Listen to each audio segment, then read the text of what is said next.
এই ছেলে এদিকে শোনো। নিলয় আশেপাশে ঘুরে তাকায়। তাকে ডাকার মতো কাউকে না দেখতে পেয়ে সে আবার পা বাড়ায় সামনের দিকে, কিন্তু তাৎক্ষণিক সে আবার শুনতে পেল। ওই ছেলে ডাকছি না আমি, ভাব নাও, তোমার ভাব বাসায় গিয়ে দেখাবে। নিলয় আবারও থেমে যায়, পিছনে আবারও তাকালো। কয়েকজন মেয়ে ছাড়া তেমন কাউকেই দেখতে পাচ্ছে না। সে মেয়েরা নিলয়কে যে ডাকবে এমন কোনো কাজও সে করেনি। সে ভার্সিটিতে ভর্তি হয়েছে কয়েক মাস হয়ে গেছে, কিন্তু এই কয়েকদিন কোনো ক্লাস করা হয়নি তার। ভর্তি হবার পর থেকেই 1 মাসের মধ্যে কখনো ভার্সিটিতে তো দূরে থাক, ভার্সিটির আশেপাশেও কোনোদিন নিলয় আসেনি। 1 মাস পর গত কয়েকদিন হলো সে ভার্সিটিতে এসেছে, আর এসে নিজের ভাবখানা সবাইকে দেখাতে থাকে। মানে কাউকে পাত্তা না দিয়ে এড়িয়ে চলে, মেয়েদের থেকে দূরে থাকে। নিলয় আজ 6 দিন হলো এসেছে ভার্সিটিতে। সে তার পরনের প্যান্টের বাঁ পকেটে হাত গুজিয়ে ক্লাসের দিকে এগিয়েই যাচ্ছে। তখনই নিলয়ের মনে হলো কেউ তাকে পিছন থেকে ডাকছে। প্রথমে বুঝতে পারেনি সে, তাই আবারও হাঁটার প্রস্তুতি শুরু করে তখনই নিলয় শুনতে পায়, এই ছেলে কালো শার্ট, এদিকে শোনো। নিলয় থেমে দাঁড়ালো। নিলয় কালো রঙের একটা শার্ট পরে এসেছে। এবার সে বুঝে যায় তাকেই দেখেছে। নিলয় আশেপাশে তাকালো। নিলয়ের দিকে ডান পাশে তাকিয়ে দেখে কয়েকজন মেয়ের সাথে 2টা ছেলে বসে আড্ডা দিচ্ছে। তাদের মধ্যে থেকে সাদা টি শার্ট পরা একটা মেয়ে নিলয়ের দিকে তাকিয়ে হাতের ইশারা করে ডাকছে। আর নিলয় কোনো দিকে না তাকিয়ে সে মেয়েগুলোর দিকে এগিয়ে যেতে থাকে। নিলয় ওদের সামনে এসে দাঁড়ালো। নিলয়ের দিকে তাকিয়ে সে মেয়েটি বলল, তোমার কি কানে সমস্যা আছে মিস্টার? নিলয় ভাবসাব নিয়ে প্রশ্নের উত্তর না দিয়ে সবার দিকে তাকালো। সেখানে থাকা সবাই অবাক হয়, কারণ এ অবধি যাদেরকে ওরা সামনে ডেকেছে সবাই ভয়ে প্রশ্নের উত্তর দিয়ে কেটে পড়েছে, কিন্তু নিলয় ছেলেটা একটু বেশি ভাব নিচ্ছে। নিলয় আবার সবার দিকে তাকাই, বোঝার চেষ্টা করে ওরা নিলয় থেকে জুনিয়র নাকি সিনিয়র। ওদের দেখে নিলয়ের মনে হচ্ছে ওরা সিনিয়র না, কিন্তু সবার হাবভাব দেখে বোঝাই যাচ্ছে টাকাওয়ালা বাপের ছেলে মেয়েরা। সেখান থেকে তৃষা নামের একটা মেয়ে নিলয়কে প্রশ্ন করল, কথা বলো না কেন, তুমি কি বোবা? আমাকে ডাকার কারণ? আরে না রে দোস্ত, এই বাবা না কথা বলতে পারে। তা বাবু, তুমি প্রথমে ভাব নিয়ে কথা বলনি কেন? তুমি কি নতুন? কেন, এই ভার্সিটির নিয়ম জানো তুমি? জানি। তার কি জানো বলো তো? এই তো সময় মতো ক্লাসে আসা, ঠিকভাবে পড়াশোনা করা, আর ভালোভাবে চলা। আরে এসব নিয়ম না, আমাদের লিডারের নিয়ম জানো? লিডারকে লিডার বাড়াও। বাবা, আমার নাতি নাকি নাতনি? এই ছেলে ফাজলামি করো। চুপ, লিডারকে তুমি চেনো না? হে, কে রে লিডারকে চেনে না? এই নেহা, তোকে নাকি এই ছেলে চেনেই না। আমাকে 1 কাপ বিষ দে, বিস্কুটে ভিজিয়ে খেয়ে মইরা যায়। প্রত্যাশার কথা শুনে সবাই জোরে জোরে হাসতে থাকে। তবে এরা সবাই একটা মেয়ের দিকে তাকিয়ে হাসতে থাকে। নিলয় সেদিকে তাকায়, বুঝতে পারে এটাই লিডার। মেয়েটি, যার নাম নেহা। নেহা বাইকের উপর ছেঁড়া ছেঁড়া স্টাইলের জিন্সের প্যান্ট পরে গলায় অনেকগুলো চেন ঝুলিয়ে বসে আছে। নেহার চোখে সানগ্লাস পরা। সবাই নেহার দিকে তাকিয়ে আছে। নিলয় নেহাকে দেখে মুচকি হাসতে থাকে। নেহা নিলয়ের দিকে তাকায়। ছেলেটা তাচ্ছিলের মতো হাসি দেখে নেহা নামের মেয়েটি নিলয়কে বলল, আমি লিডার, এই ভার্সিটির সবাই আমার কথা মেনে চলে, আর আমি এতটাও সুন্দর যে সবাই আমার দিকে তাকায়। কিন্তু এই কয়দিন ধরে দেখছি তুমি আমার দিকে ফিরেও তাকাও না। ব্যাপার কি? সামনে দিয়ে আসা যাওয়া করো, সালাম দাও না, তাকাও না, এটা জানো না? অসম্মানীয় করা হয়, আমাকে এড়িয়ে চলবে, এটা কিন্তু নেহা একদমই গ্রহণ করবে না। নিলয় চুপচাপ এতক্ষণ নেহার কথা শুনছিল।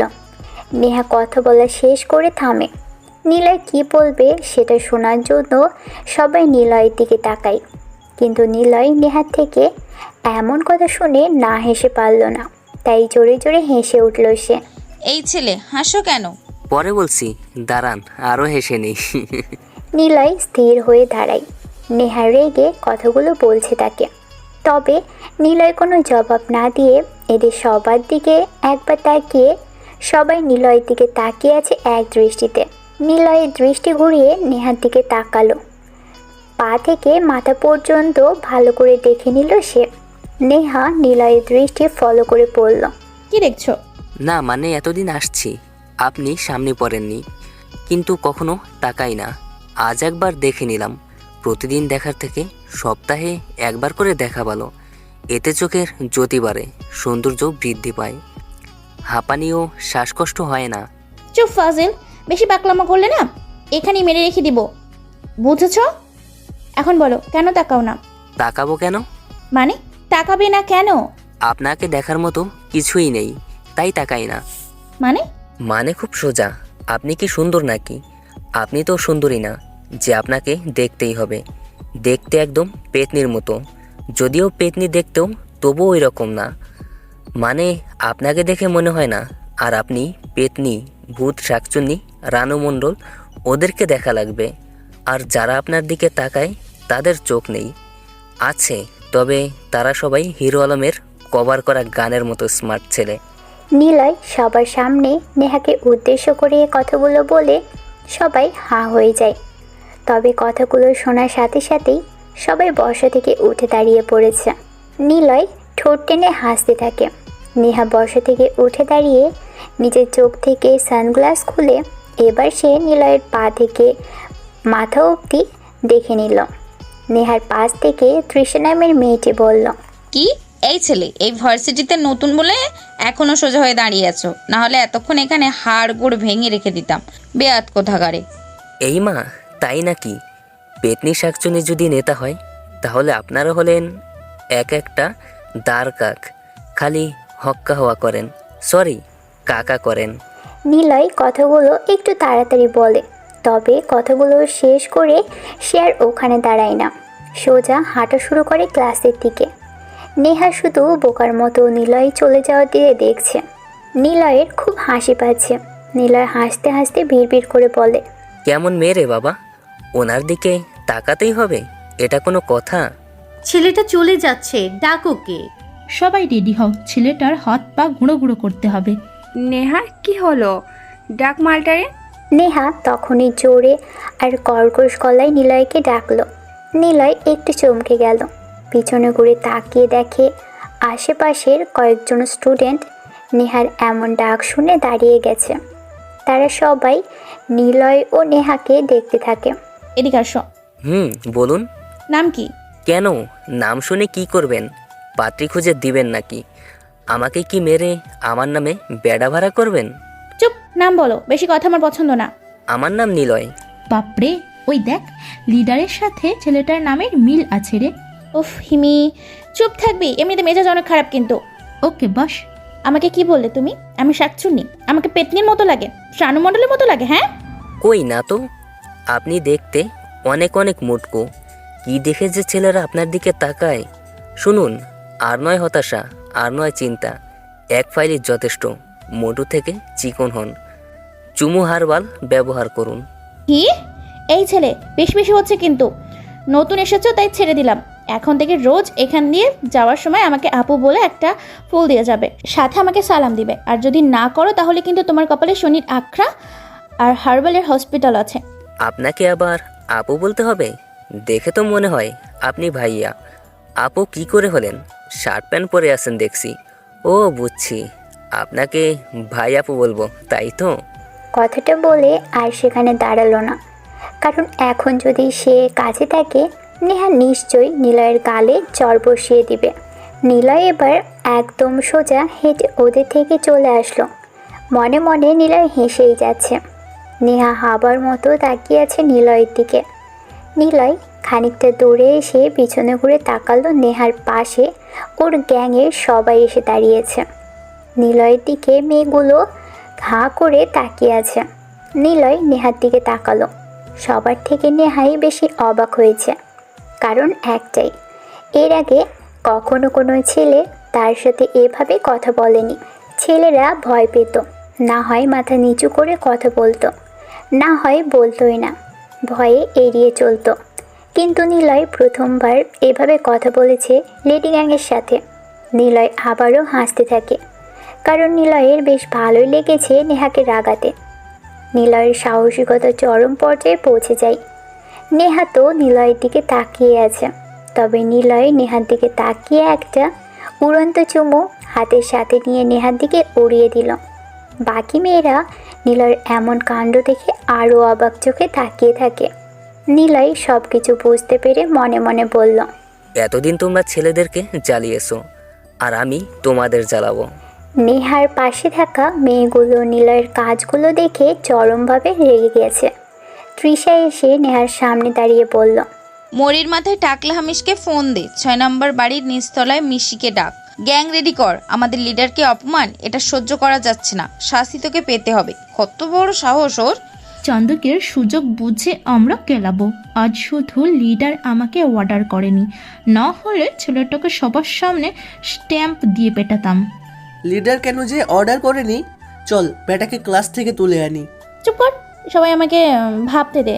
এখন কেউ কিছু করবে না, হ্যাঁ? নেহা কথাটা বলে আবারও নিজের জায়গায় যেয়ে বসলো। বাইকের উপর বসে পা ঝুলিয়ে নিলয়ের কথাগুলো ভাবছে নেহা। নিলয় ক্লাস করতে ভালো লাগছে না বলে সে 3টা ক্লাস করে বাইরে বের হলো। নেহারা ক্লাসের শুরু থেকেই সেখানেই বসেছিল, ঠিক সেখানেই বসে আছে ওরা। নিলয় ক্লাস থেকে বেরিয়ে কোনো দিকে তাকালো না, সে মাথা নিচু করে হাঁটছে। নেহা দূর থেকে নিলয়কে দেখতে পায়, যদিও তৃষা আগেই দেখেছে। নেহাকে ডেকে দেয়, মামা দেখ, বাদুর ছেলে ডাকছে, সবাই রেডি হ, মামার একটু খেলে দিয়ে আসি। তৃষার কথা শুনে সবাই সেদিকে তাকালো, নেহাও তাকালো। নিলয় ওদের কাছে আসতেই নেহা ডাকা শুরু করলো। নিলয় সেদিকে ঘুরতেই নেহার কাছে এসে দাঁড়ালো। নিলয় স্থির হয়ে দাঁড়িয়ে থাকে সেখানে। নেহা বলল, এই যে মিস্টার নিলয় সাহেব, জি বলুন। আমি কি দেখতে পেতনির মতো? কথাটা শুনে নিলয় ভ্রু কুঁচকে তাকালো নেহার দিকে। নেহা যে এতক্ষণ নিলয়কে নিয়ে আর নিলয় নেহাকে নিয়ে কি বলেছে তার সব কিছু নেহা বাইকের উপর বসে ভেবেছিল। সেজন্য নিলয়কে দেখতেই প্রশ্নটা করেছে। তবে নিলয় আবারও নেহাকে দেখতে থাকে, মনে মনে বলে, মোটেও না, তুমি দেখতে আসলেই সুন্দর। কেন জানি না, তোমাকে রাগাতে বেশি মজা লাগে আমার। নিলয় নিজের বিড়বিড় করছিল, কিন্তু নেহা একটু ঝাড়ি দিয়ে বলে, কি হলো বলো? কেন? কে আপনাকে বলল সুন্দরী? সুন্দরী হওয়ার জন্য অনেক কিছু দরকার। কে বলে আপনি সুন্দরী? সবাই বলে। ভুল বলে। আপনি সুন্দর না, আপনার চোখগুলো মায়াবী না, আপনার হাসিতে মনের মাঝে তোল পড়াতে আনে না, আপনার ঠোঁটে ভালোবাসা আহ্বান করে না, আপনার চুলগুলো লতার মাঝে আটকে পড়া, যা আকর্ষণ করে না। কথাগুলো বলেই নিলয় সেখানে আর এক মুহূর্ত দাঁড়ায় না। নেহাকে কিছু বলার সুযোগ দিল না সে। নেহা শুধু নিলয়ের দিকে তাকিয়ে আছে। পাশে লেডি গ্যাংয়ের বাহিনী এসে দাঁড়ায়। তানজিম বলে, বস তোকে আটকালো না কেন? আমরা কি তাকে আবার তোর সামনে নিয়ে আসবো? না, তাকে কিছু বলার দরকার নেই। কেন, নতুন কিছু গন্ধ পাচ্ছে আমাদের নেহার মধ্যে? সবাই কি টের পাচ্ছে সেটা? না তো, কিসে? এতদিন সব ছেলেদেরকে আমরা পিটিয়ে হাসপাতালে পাঠিয়েছি, না হয় ভার্সিটি ছাড়া করিয়েছি, ভয়ে কেউ কথাই বলেনি। নেহাই সব ছেলেদেরকে ধরে এনেছে, অথচ আজকে দেখ ওই ছেলেকে কিছুই বলতে দিচ্ছে না সে। কাহিনী হলো নেহা ছেলেটাকে পছন্দ করে ফেলেছে। সরি বাস, এসব কি? তোরা সবাই বাসায় চল, আমিও যাব। এত কথা কেন বলিস তোরা? যখন সে বেশি কথা বলে ওটা কিছুই না, তাই না বস? চুপ করতো সবাই। নেহা ওদেরকে থামিয়ে নিলয়ের দিকে তাকালো। নিলয় ঘুরে যেয়ে স্থির হয়ে দাঁড়ায়। পিছনে ঘুরে সে নেহার দিকে তাকালো। নেহা তাকিয়ে আছে নিলয়ের দিকে। নিলয় ঠিক তৃষার মতোই বুঝতে পারে নেহার চাউনি এখন অন্য কিছু বলছে। পরের দিন নিলয় ভার্সিটিতে আসে। নেহা আগের দিনের মতোই একই জায়গাতে বসে আছে। তিশা আর হিমি একটা ছেলেকে ডাক দিয়ে নিলয় দূর থেকে দেখে। নিলয় আবার তাকাই, দেখে একটা ছেলেকে মেয়েগুলো র্যাক দিচ্ছে। তানজিম আর রিফাত মেয়েদেরকে ডেকে টিজ করছে, আর নেহা বাইকের পাশে পায়চারি করছে, হাতে ওর সিগারেট।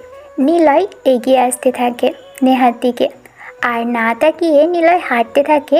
তখনই নেহা নিলয়কে ডাক দেয়। এই যে মিস্টার নিলয় সাহেব। নিলয় শুনেও না শোনার ভান করে চলে যেতে থাকে। নেহা তৃষাকে বলে, চান্দু চলে যাচ্ছে, জুনিয়রদের ছাড়। নিলয়ের দিকে তাকাই। নেহা খুব জোরেই ডেকে ওঠে। ও হ্যালো, ডাকছি তোমাকে।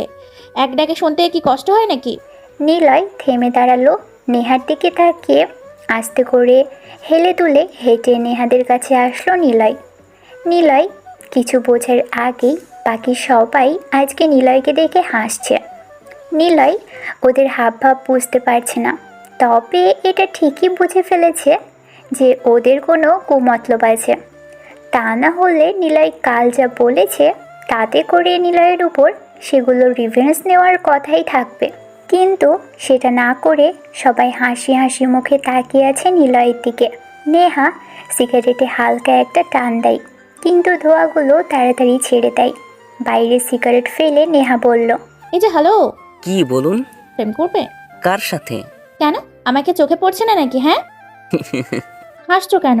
ছেলেদের সাথে আমি প্রেম করি না। নিলয় কথাটা বলে সেখানে এক মুহূর্ত আর দাঁড়ালো না। নেহা, তৃষা, হিমি সবার হাসি বন্ধ হয়ে যাওয়ার মতো তাকিয়ে আছে সামনে চলে যাওয়া ছেলেটার দিকে। কালকে রাতে তৃষা নেহাকে জানায় নিলয়কে শাস্তি দেওয়ার কথা, কিন্তু নেহা কোনো কিছুই ভাবতে পারছিল না। সে সারা রাত ভেবেছে কোনো ছেলে তাকে এভাবে বলেছে, সে কি আসলেই সুন্দর না? এই জন্যই তৃষা বলে, আপাতত ছেলেটাকে সরাসরি প্রেমের প্রস্তাব দেবে, তাকে বিরক্ত করা, প্রেমের অফার দেওয়াটাই হবে তার শাস্তি। কিন্তু এটাতে যে সিরিয়াস হয়? আরও ভালো শাস্তি এমনিতেই পাবে, আমরা তখন চলে আসবো তার থেকে। ব্যাপারটাকে বোঝাতে হবে মেয়েরা অপমানের শাস্তি কিভাবে কখন নিয়ে থাকে। ওকে, তাহলে নিলয়কে প্রথমে প্রেমের প্রস্তাব দিয়ে প্রেমে ফেলবো, তারপর বোঝাবো কষ্ট কাকে বলে। মূলত এটাই ওদের প্ল্যান ছিল, কিন্তু প্ল্যানে এভাবে নিলয় জল ঢেলে দেবে একদমই তা কেউ আশা করেনি। সবাই ভেবেছিল নিলয় হয়তো নেহা থেকে প্রেমের অফার পেয়ে খুশিতে গদগদ হবে, কিন্তু নিলয় উল্টে তাদেরকেই ভাব দেখিয়ে চলে গেছে। নেহা রাগে গজগজ করছে। ওদিকে নিলয় দূরে যেয়ে একবার পিছনে ঘুরে তাকায়। সে দেখে মেয়েগুলোর দল নিলয়ের দিকে হাঁ করে তাকিয়ে আছে। মেয়েরা সবাই তখন ভাবছে এই ছেলেটা এদের সাথে এমন করেছে, সময় হলে ঠিকই বুঝিয়ে দেবে তারা কী জিনিস। নিলয় নিজের কাজে চলে যায়। নেহা বাইকের উপর বসে, মাথার মধ্যে শুধু নিলয় ঘুরপাক খাচ্ছে।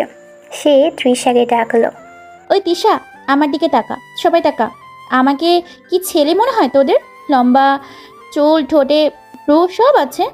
তাহলে ওই বদমাইশ ছেলে আমাকে ছেলে কেন বলে গেল? আসলে তুই সবসময় জিন্স শার্ট টি শার্ট এসব পরে ঘুরে বেড়াস, এই জন্য বলেছে। চুপ থাক, এগুলো ফ্যাশন। ওই ছেলেটাই একটা ফাউল, বজ্জাত, হারামি, মঞ্চর বেটা। মঞ্চর কেন? আমাদের নিহারান মন চুরি করে ছিনিমিনি করতেছে। উফ, তোরা একটু সুযোগ পেলে বেশি কথা বলিস, চুপ কর। নিলয় বসে আছে ভাবনাতে। নেহা এসে ঘুরে বেড়াচ্ছে। নেহাকে নিলয় ভেবেছে। মেয়েটা দেখতে যথেষ্ট সুন্দরী, কেন যে ওরকম ড্রেস পরে আসে? নিলয় রোজ নেহাকে লুকিয়ে দেখে। কিছু ছেলে মেয়ে আছে যারা তাদের পছন্দের মানুষকে কখনো সামনে থেকে কথাও বলবে না, আবার দেখবেও না। কথা বললেও সরাসরি তাদের দিকে তাকাবে না, লুকোচুরিতে দেখবে তাকে। এইটা সত্যিই ভালো লাগার একটা বিষয়। সেক্ষেত্রে নেহাও জানে না কিছু। প্রথম দিন নিলয় নেহাকে দেখেই প্রেমে পড়েছিল। যদিও প্রথমবার দেখাতে প্রেমে পড়া যায় না, কিন্তু নেহাকে তার ভীষণ রকম ভালো লাগে। নেহার হাবভাব দেখে নিলয় বুঝেছিল নেহা সহজে পড়বে না। তাই তো এমন অপমান করে রাগিয়ে দেওয়াটা নিলয়ের মেয়ে পটানোর অংশ। নিলয় জানে কোনো সুন্দরী মেয়ে যদি কাউকে পাত্তা না দেয়, তবে তাদের সাথে আগে ভালো করে একটু প্রিয় হয়ে নিতে হয়। তাকে বুঝতে দেওয়া যাবে না আপনি তাকে লাইন মারেন। আর ঠিক এই সময়ে মেয়েটা বা ছেলেটাকে একটু একটু করে রাগাবেন। মিষ্টি করে ভুলেও কথা বলা যাবে না, কারণ সুন্দরী বা পপুলার ছেলে কেবল আপনি না, অনেক মেয়ে ছেলেই মিষ্টি করে কথা বলে প্রশংসা করে থাকে। তাই তারা নিজেদের বিশাল কিছু ভাবে। এই জন্যই প্রশংসার বিপরীতে কিছু দিয়ে পটানোর প্রয়োগ করা দরকার। এতে করে মেয়েটা বা ছেলেটা তাড়াতাড়ি পটে যাবে। নেহারা সবাই আড্ডা দিচ্ছে। হঠাৎ কয়েকটা বাইক ভার্সিটির মধ্যে প্রবেশ করে। 5টা বাইকে মোট 10 জন ছেলে ভার্সিটিতে প্রবেশ করে। বাইকগুলো এসে নেহাদের সামনে থামে। তৃষা নেহার কাছে এসে বলে, নে তোর আরেকটা হিরো চলে এসেছে। কে রাজ? নেহা কথাটা বলে বাইক থেকে নামলে চলন্ত বাইকগুলো নেহার সামনে এসে থামে। একটা ছেলে বাইক থেকে নেমে নেহার সামনে এসে দাঁড়ালো। নেহা তাকিয়ে আছে সেদিকে। ছেলেটা মাথা থেকে হেলমেট খুলল। নেহা ছেলেটাকে খুব ভালো করে চেনে। সে হলো ভার্সিটির ভিপি। রাজকে কেই বা না চেনে। রাজ নেহার কাছে সরে আসলো, মুখে একটা হাসি দিয়ে বলল, নেহা চলো বিয়ে করে ফেলি, না হলে তোমার একটা ছবি আমি ভাইরাল করে দিব। দেখ, আমার বয়সের বড় তুই। বাবার পরিচিত বলে তোকে মেরে কবরের পাশে ফেলে রাখিনি বলে ভাবিস না। আমাকে যা বলবি তাই মেনে নিব। এত সাবের মতো ফোসফোস করো না, চিল বাবু চিল। তুমি যতই গ্যাং চালাও না কেন, সবার আগে তুমি হলে মেয়ে। আর মেয়ে কিন্তু হয়ে ড্রেস পরাপরি, ড্রেস ছাড়া সেরি। তোমাকে তো পরি বানাবো, সেই সুযোগ তো দিয়েছি বারবার। তুই ভিপি বলে মনে করিস না তোর সাথে সব মেয়ে ফিদা হয়ে যায়। বলবে লেডি গ্যাংয়ের লিডার আমি, লেডিস পাওয়ার জানিস তো। তোর ছেলেরা শক্তি দিয়ে খেলবি আর আমরা মেয়েরা মাইন্ড দিয়ে খেলবো, বুঝেছিস তো? তোর পথ থেকে নামাতে আমার 2 ঘন্টাও টাইম লাগবে না, মনে রাখিস। হ্যাঁ, তাই নাকি? আচ্ছা, এত ফুসফার সুযোগ বুঝে আমি যে কত বড় পাকা খেলোয়াড় সেটা তুমি জানতেই না। ঠিকমতো তো খেলতে ভালোবাসি। It's called mind game. মাস্তানি আমার সাথে দেখাবে না, লেডি মাফিয়া, চুপ হয়ে থাকবি। এরপর যখন রাস্তায় তুলে নিয়ে যাবে ডাকিস তোর গ্যাংকে। রাজ কথাটা বলেই সেখান থেকে চলে যায়। নেহার শার্টের নিচে কোমর থেকে একটা পিস্তল বের করে রাজের দিকে বাড়িয়ে ধরল। তৃষা হিমি এসে নেহাকে আটকাই। তৃষা বলে, পাগল হয়ে গেছিস? এটা পাবলিক প্লেস। ভিপির দিকে পিস্তল ধরেছিস, সবাই কিন্তু দেখছে, সমস্যা আছে অনেক। রিল্যাক্সিস শালাকে বাড়ি থেকে তুলে আনবো। বাতে রাজ হলো ভার্সিটির ভিপি। গত 5 বছর ধরে সে এই পদেই আছে। রাজের নামে অনেক রিপোর্ট আছে। সুন্দরী মেয়ে দেখলেই তার অসহায়তার সুযোগ নিয়ে রুমে নিয়ে যায়। তারপর ভিডিও করে সেটা নিয়ে ব্ল্যাকমেল করতে থাকে। নেহাকে দেখে রাজ প্রথমে এটার সুযোগ দিতেই চেয়েছিল, কিন্তু প্রথমত নেহাকে রাজ চিনত না। আর রাজ যখন নেহার ব্যাপারে জানে তখন সে নেহাকে বিয়ের অফার দেয়। তবে নেহা রাজের ব্যাপারটা জেনেই এখানে এসেছিল। রাজকে যেন তার উপযুক্ত শাস্তি দিতে পারে, কিন্তু প্রমাণ আর সুযোগের অভাবে রাজকে নেহা কিছুই বলতে পারছে না। ভাই নেহাকে কিছু বলবেন না। আশিকের কথাই রাজ সেদিকে তাকালো। নেহাকে রাজ পেতে চাই, কিন্তু নেহাকে সহজে পাওয়া অসম্ভব। আশিক হলো রাজের কাছের লোক। রাজের সব কাজেই আশিক আছে, এই জন্য রাজের অপমানটা আশিক নিতে পারছে না। ভাই নেহাকে তার অবস্থানটা বুঝিয়ে দিই। কি করবি? ওকে সহজে কাছে পাওয়া যাবে না। যে জিনিস সহজে পাওয়া যায় সেই জিনিস তৃপ্ততা কম থাকে, জোর করে কিছু নিলে সেটার প্রতি আগ্রহ থাকে বেশি। ভাই আমি শুধু ওর বীজ দাঁতটাই ভাঙবো, মারবো না। ওকে যা ইচ্ছা কর। আশিক রাজের সামনে চলে আসে। একটা ছেলেকে ফোন দেয়, ওপাশ থেকে বলে, জি ভাইয়া বলুন। তোদেরকে যা বলেছিলাম তা করে দিব আমি। প্রয়োজনে আমার কাজটা হলো নেহাকে ভাইরাল করা। কিভাবে করবি তোরা জানিস, আমি আসি। ওকে, আমার কাছে তো এটা খুব সহজ পর্ব। আশিক ফোনটা কেটে দেয়। তারপর পরের দিন নেহা আর ওর গ্যাংয়ের সবাই ক্যাম্পাসে বসে আছে। নেহা চুপচাপ বসে আছে, রাস্তার দিকে তাকাচ্ছে। তৃষা একটা ছেলেকে ডাকলো। ছেলেটা ওদের কাছে যায়। তৃষা বলে, নাম কি বাপু তোমার? আমাদেরকে চেনো? প্রেম করো, গার্লফ্রেন্ড আছে? সত্যি কথা বলো, না হলে তোমার পেটে চাকু ঢুকিয়ে সোজা খালাস করে দেব। ওই আনিয়া, পোলাটারি ধর, তোর একটা ওড়না পোলাটারের হাতে দে, আমরা ছবি তুলে ওর আইডিতে পোস্ট করে দেই। ওর গার্লফ্রেন্ডকে ননভেজ মেসেজ পাঠা। বাবু, তুমি ছোট হয়ে প্রেম করো কেন? আমরা আজও সিঙ্গেল আছি, যাও আনিয়ার সাথে যাও। নেহা ওদের কাছ থেকে হাসতে থাকে। নেহার কাছে লোকেই 6 জন, আনিয়া, প্রত্যাশা, হিমি, তৃষা, রিফত আর তানজিম। ওদের কাজগুলো নেহা বেশ এনজয় করে। হঠাৎ হিমি বলল, ওদিকে তাকা, তোর হিরো আলো মানে হিরো নিলয় আসছে দেখ। হিমির কথা শুনে নেহা সেদিকেই তাকায়। দেখে নিলয় হেঁটে ওদের রাস্তার সোজায় আসছে। নেহার কাছে আসতেই নিলয়কে ডাক দেয়। নিলয় দাঁড়িয়ে ডান পাশের দিকে তাকায়। দেখে নেহার সাঙ্গপাঙ্গদের মধ্যে তৃষা নামের মেয়েটা তাকিয়ে আছে নিলয়ের দিকে। নিলয় বুঝে যায় তাকেই সে ডেকেছে। আজকে ওরা নিলয়কে পচানি দিয়ে কথা বলল। নিলয় এগিয়ে যায় সেদিকে। নেহা বলল, এই যে হনুমান, এদিকে তাকালে না কেন? সোজা চলে যাচ্ছিলে যে? কাল না বলেছিলাম আমাকে দেখে কথা বলে তারপর ক্লাসে যাবা? ও, কিন্তু আপনারা কারা বলেন তো? আপনাদের না ঠিক চিনতে পারছি না। মানে আমরা কারা মানে কি? বেয়াদ্দপ বজ্জাত ছেলে। না না, আপনাদের দেখে তো মানুষ মনে হচ্ছে না। মানে কি মনে হচ্ছে? সবকটা দেখতে আলকাটার মাখানো পেতনির দল মনে হচ্ছে। এমন পেতনির দিকে কেউ তাকায়? আপনি বলেন তো। নিলয় কথাটা বলেই সরু চোখে নেহার দিকে তাকালো। সবার দিকে একবার তাকিয়ে নিল সে।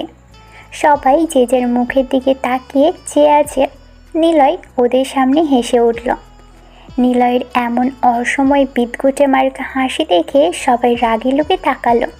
নিলয় আবারও একটু জোরে শয়তানি মার্কা হাসি দিয়ে তাকিয়ে পড়ল, এই যে জরিনার মা, আমাকে ছাগল বলছেন আর আপনি বিটকেল, তাই না? তুমি দেখতে ওই রকম। এই, আপনি হাসবেন না তো। আচ্ছা, আপনারা দেখতে কেমন বলবো? সবগুলো না লেস কাটা বান্দরি। এই বান্দরের দল কলা খাবা? যাই কলা কিনে আনি। নিলয় কথাটা বলেই নেহার দিকে তাকালো। নেহা আগে থেকেই নিলয়ের দিকে চোখ বড় করে তাকিয়ে আছে। নেহার এমন তাকানো দেখে নিলয় হাসি চেপে রাখতে পারছে না। নিলয় আবারও হো হো করে হাসতে থাকে। নিলয়ের এমন বিদঘুটে হাসি দেখে নেহা বাইকের উপর বসা থেকে উঠে দাঁড়ালো। নিলয় আস্তে করে হেঁটে ওর সামনে গেল। নিলয় কারোর সাথে কোনো কথা না বলে নেহার মুখের কাছে মুখ নিয়ে গেল। নেহা আরও অবাক হয়ে নিলয়ের দিকে তাকায়। আর পাশেরগুলো তো মরমর অবস্থা।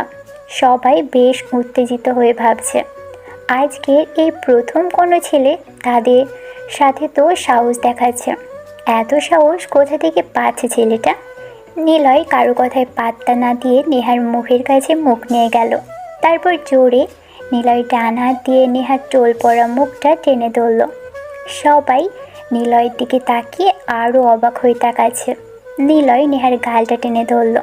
মাঝে মাঝে তো ইচ্ছে করে একটা কল্পনা, আমরা নৌকা সাজিয়ে একটি পেতনিকে নিয়ে ঘুরে আসি মহাসমুদ্রের মাঝে। সেখানে কেবল থাকবে একটা ভূত আর সেই ভূতের পেতনি।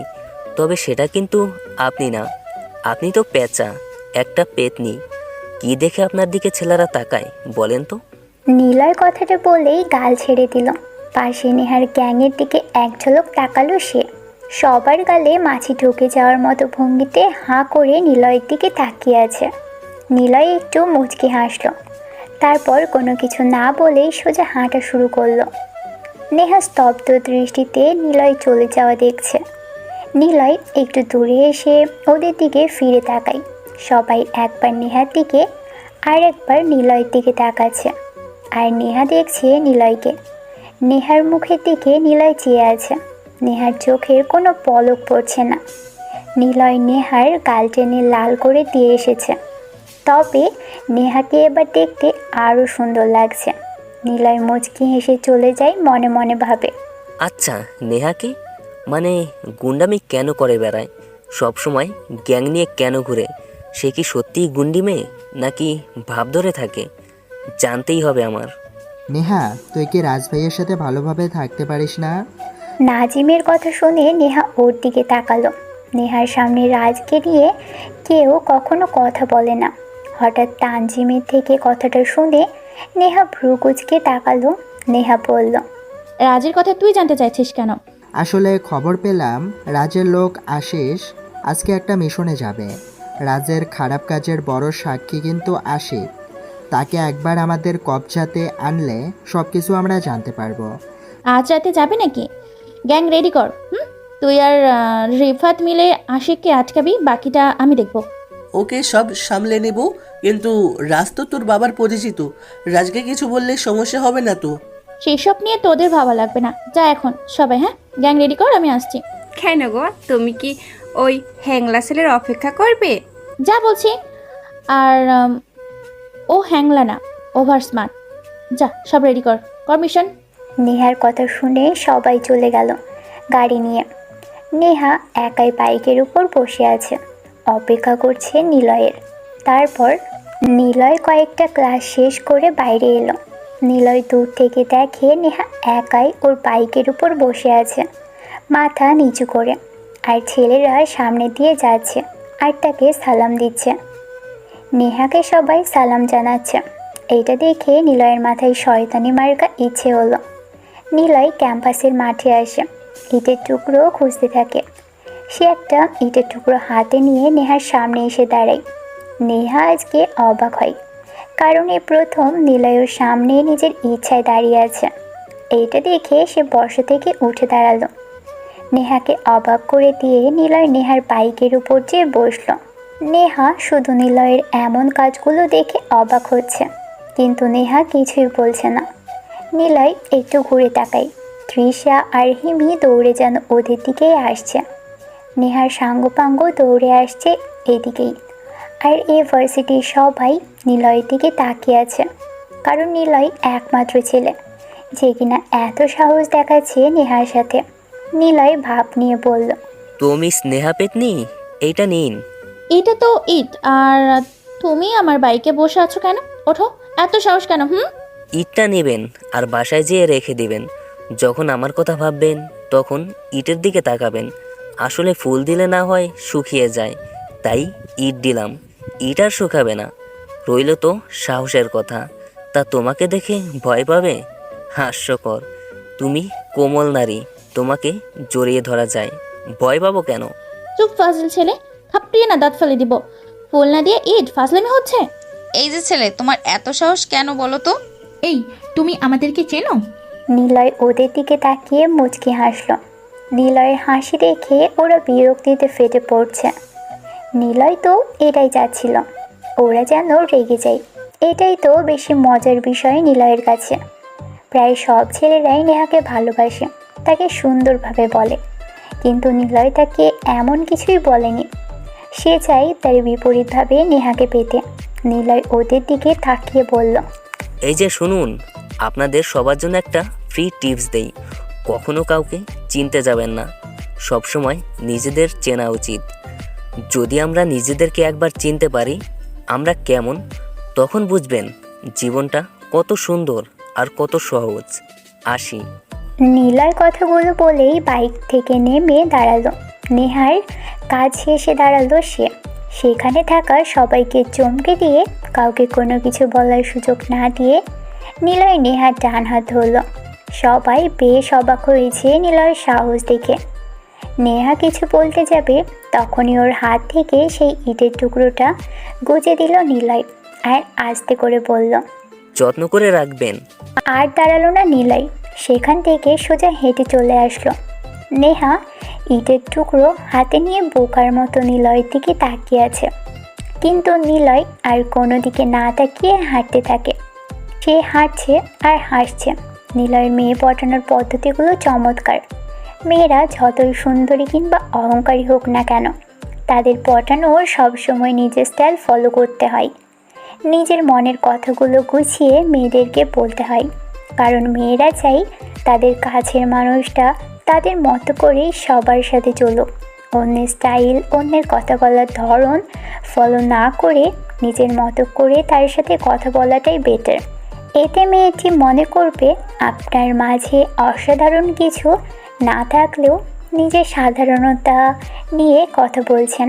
তাহসান বা অপূর্ব কিংবা সিয়ামের মতো রোমান্টিকদের ফলো না করে নিজের স্টাইলে তাকে জানাতে হবে মনের কথাটি।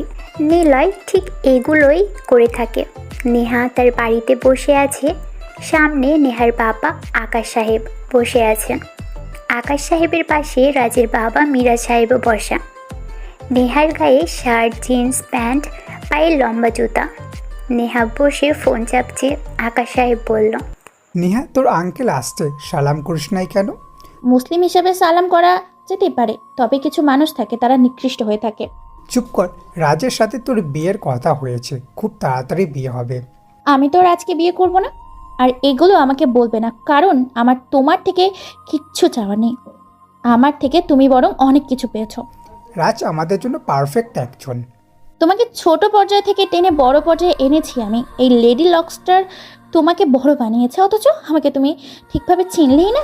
ওই রাজের তো আমি দেখেই নিব, সাথে রাজকে নিয়ে যে কথা বলতে আসবে তাকেও আমি বললাম না। নেহা বসা থেকে উঠে চলে যায়। মেয়েটা বড্ড জেদি, আর জেদির পিছনের কারণ আকাশ সাহেব নিজেই। নেহা মস্তানকাল হতে চায়নি, কিন্তু লাইফের জন্য একটা অতীত আছে। নেহা কয়েক ধাপ সিঁড়ি বেয়ে উঠে থেমে যেয়ে বলল, তোমার কি লাগবে সেটা বলো। ক্ষমতা, টাকা, পাবলিসিটি সব দিব তোমাকে। নেহা কারোর থেকে হোক চায় না, এই নেহা নিজের মতো করেই চলে। এই শহরটা আমি হাতের তালুর মতো চিনি, এখানে লেডি গ্যাংয়ের কথাই চলে। নেহার নাম নেবে, সব কিছু মুক্ত তোমার জন্য। নেহা কেবল রানী নয়, নেহা একটা ব্র্যান্ড, আর ব্র্যান্ড সবসময় বড়ই হয়ে থাকে। নেহা হন হন করে সেখান থেকে চলে গেল। আকাশ সাহেব নিজের মেয়ের অ্যাটিটিউড দেখে বোকা বনে যান। নেহা চুপচাপ শান্ত স্বভাবের একটা মেয়ে, এতটা ভয়ঙ্কর আর গম্ভীর হতে আকাশ সাহেব তার মেয়েকে খুব কমই দেখেছে। তাই তিনি চুপচাপ মিরাজ সাহেবকে বাড়ি থেকে যেতে বলেন। মিরাজ সাহেব বাড়ি থেকে বেরিয়ে রাজকে কল দিল। রাজ, নেহা আমাকে অপমান করেছে। আমি তো বলেছিলাম শালের দেমাগ একটু বেশি। এটা মানতে পারছি না। শালের 20 দাঁত আজকে ভাঙবো, চিন্তা নেই, তুমি চলে আসো, ওর ব্যবস্থা আমি করছি। অপমানের শোধ নিতেই হবে। ওকে। মিরাজ সাহেব সেখান থেকে চলে যায়। ওদিকে নেহা বসে আছে। রাত বেশ খানিক হয়েছে। নেহা বিছানায় বসে সিগারেটের প্যাকেট নিয়ে নাড়িয়ে নাড়িয়ে খেলা করছে। একটা ফোন কলের অপেক্ষা করছে ও। হঠাৎ ফোনটা বেজে উঠল। তাকিয়ে দেখে তানজিমের নাম্বার থেকে কল। নেহা তাড়াতাড়ি রিসিভ করলো। হ্যাঁ তালজিম, বলতো কোথায় তুই? আশিক এখনো চলে আসবে, জলদি জঙ্গলের রাস্তায় আয়। আচ্ছা আসছি, সব কিছু রেডি? সব রেডি, তিশারাও আছে, চলে আয় দ্রুত। তানজিম রাস্তার পাশে দাঁড়িয়ে আছে, পিছনে কোমরে একটা পিস্তল গোজা। সে অপেক্ষা করছে আশিকের জন্য। সে একাই আছে এখানে। নেহা রুম থেকে বের হলো। আকাশ সাহেব নেহাকে ডাকলেন। নেহা একটু থেমে ওনার দিকে তাকালো। আকাশ সাহেব বললেন, এত রাতে কোথায় যাচ্ছিস? নিশাচররা রাতের প্রহরেই হয়, রাজ্যে তাদের খেলার পরিবেশ। কোথায় যাচ্ছিস? আমার কাছে কোনো প্রশ্ন নয়, আমি কৈফিয়ত দিতে নয়, নিয়ে থাকি। তবে ভয় নেই, এমন কাজ করব না যেটাতে তোমার পজিশন থেকে তোমাকে কেউ সরিয়ে দেয়। নেহা আর কোনো কথা বলল না। সে বাইকের কাছে যায়। মাথার হেলমেট পরে নিল ও। কালো কোটা সাদা টি শার্ট পরে নিল ও। মাথায় কালো হেলমেট। নেহা তানজিমের দেওয়া লোকেশনের দিকে এগিয়ে যাচ্ছে। একটাই চিন্তা, রাজকে শেষ করে নেহা বাইকটা একটু স্লো করেছে, কারণ বাইকের আলোতে সে দূরে দেখতে পাই আশিক দাঁড়িয়ে আছে। সামনে রিফাত পিস্তল ঠেকিয়ে দাঁড়ানো আছে। নেহা তাড়াতাড়ি বাইক নিয়ে ওদের সামনে আসলো। কিছুটা দূরে বাইক রেখে নেহা পিস্তল বের করে গুলি লোড করে এগিয়ে যেতে থাকে। আশিকের সামনে এসে দাঁড়ালো নেহা। আশিকের কপাল ফেটে রক্ত বের হচ্ছে, বোঝাই যাচ্ছে তাকে আঘাত করা হয়েছে। নেহা আশিকের কপালে পিস্তল ঠেকিয়ে বলে, কোথায় যাচ্ছিলি? ভাবছিস তোরা যা খুশি করবি আমার গ্যাংকে ধ্বংস করবি? সেটা তো হবে না। মাছের গন্ধে বিড়াল এসে দৌড়ে বসে শুধু মেয়াও মেয়াও করে, খাবার কেড়ে নিয়ে যেতে পারে না। বিড়াল মেয়াও মেয়াও না করে যদি মাছটা নিয়ে চলে যায় কিংবা মাছে কোনো রকম মুখ লাগায়, সেই মাছটা কিন্তু মানুষ কখনো খাবে না, বিড়ালেরই হবে। তবে বিড়াল এত কিছু করে না, সে পারে শুধু মেয়াও মেয়াও করতে। শালা, বিড়াল হয়ে সিংহের কাছে এসেছিস খাবার কেড়ে নিতে, তাই না? হা হা হা, রাস্তায় ধুলো জমে থাকে কিন্তু বৃষ্টি ছাড়া সেই ধুলো কখনো মুছে যায় না। আমি রক্তের বৃষ্টিতে সেই ধুলো সব মুছে দিব। গুড, সাহস আছে তোর, তোর সাহসের আমি। নেহা কথাটা বলে পিস্তলের ট্রিগারে চাপ দিতেই যাচ্ছিল। তাকিয়ে দেখে পাশে দাঁড়িয়ে থাকা রিফাতের পায়ে গুলি লেগেছে, আর সে মাটিতে পড়ে গেল। নেহা পিছনে ঘুরে তাকায়, দেখে দূরে তানজিম দাঁড়িয়ে আছে। নেহা কিছু সময় স্তব্ধ হয়ে তাকিয়ে থাকে তানজিমের দিকে। তানজিম এগিয়ে আসে নেহার দিকে। নেহা বলে, তানজিম, তুই কি রিফাতকে গুলি করেছিস? আমার হাতে পিস্তল, এখানে আমরা 3 জন। পিছনে গুলি লেগেছে ওর, গুলিটা আমি ছাড়া আর কে করবে? মানে কেন, কে বলছিস তুই এসব? চুপ কর আশিক, ঢং ধরে না বসে থেকে উঠে দাঁড়াও। আমার প্রাপ্য মিটিয়ে দাও, আমি চলে যাই, তোমাদের মধ্যে জড়াতে চাই না। বলেছিলাম না রাস্তার ধুলোগুলো আমি দিয়ে মুছবো, তোর ঝোড়া রক্ত ধুলোর রাস্তা হবে। বিদঘুটে ভয়ঙ্কর প্রতিচ্ছবি। নারীতেই নারী, নারীতে হবে তোর উপরে বাড়ি। তিশা, হিমি, নেহা, ওরা কেউ নেই, তুই পালিয়ে যা। তানজিম আমাকে আর তোকে মিথ্যা বলে এখানে এনেছে। আমাকে বলেছিল সবাই আছে, কিন্তু ওরা নেই। আমাদের গ্যাংয়ের কেউ জানি না আশিকের রাজ এদিক দিয়ে যাওয়ার প্ল্যান আছে। তানজিম প্ল্যান করে তোকে এখানে মারতে ডেকেছে। আমি তেসাদের কথা জিজ্ঞাসা করি, কিন্তু তানজিম বলে সবাই আছে এখানে, কেউ নেই, তুই চলে যা। নেহা পালাতে নয়, মারতে ভালোবাসে। নেহা মানে ব্রান্ড, ব্রান্ড সবসময় সবার ওপরেই থাকে। নেহা কথাটা বলেই পিস্তল পিছনে নিয়ে গুলি লোড করে তানজিমের দিকে ধরে।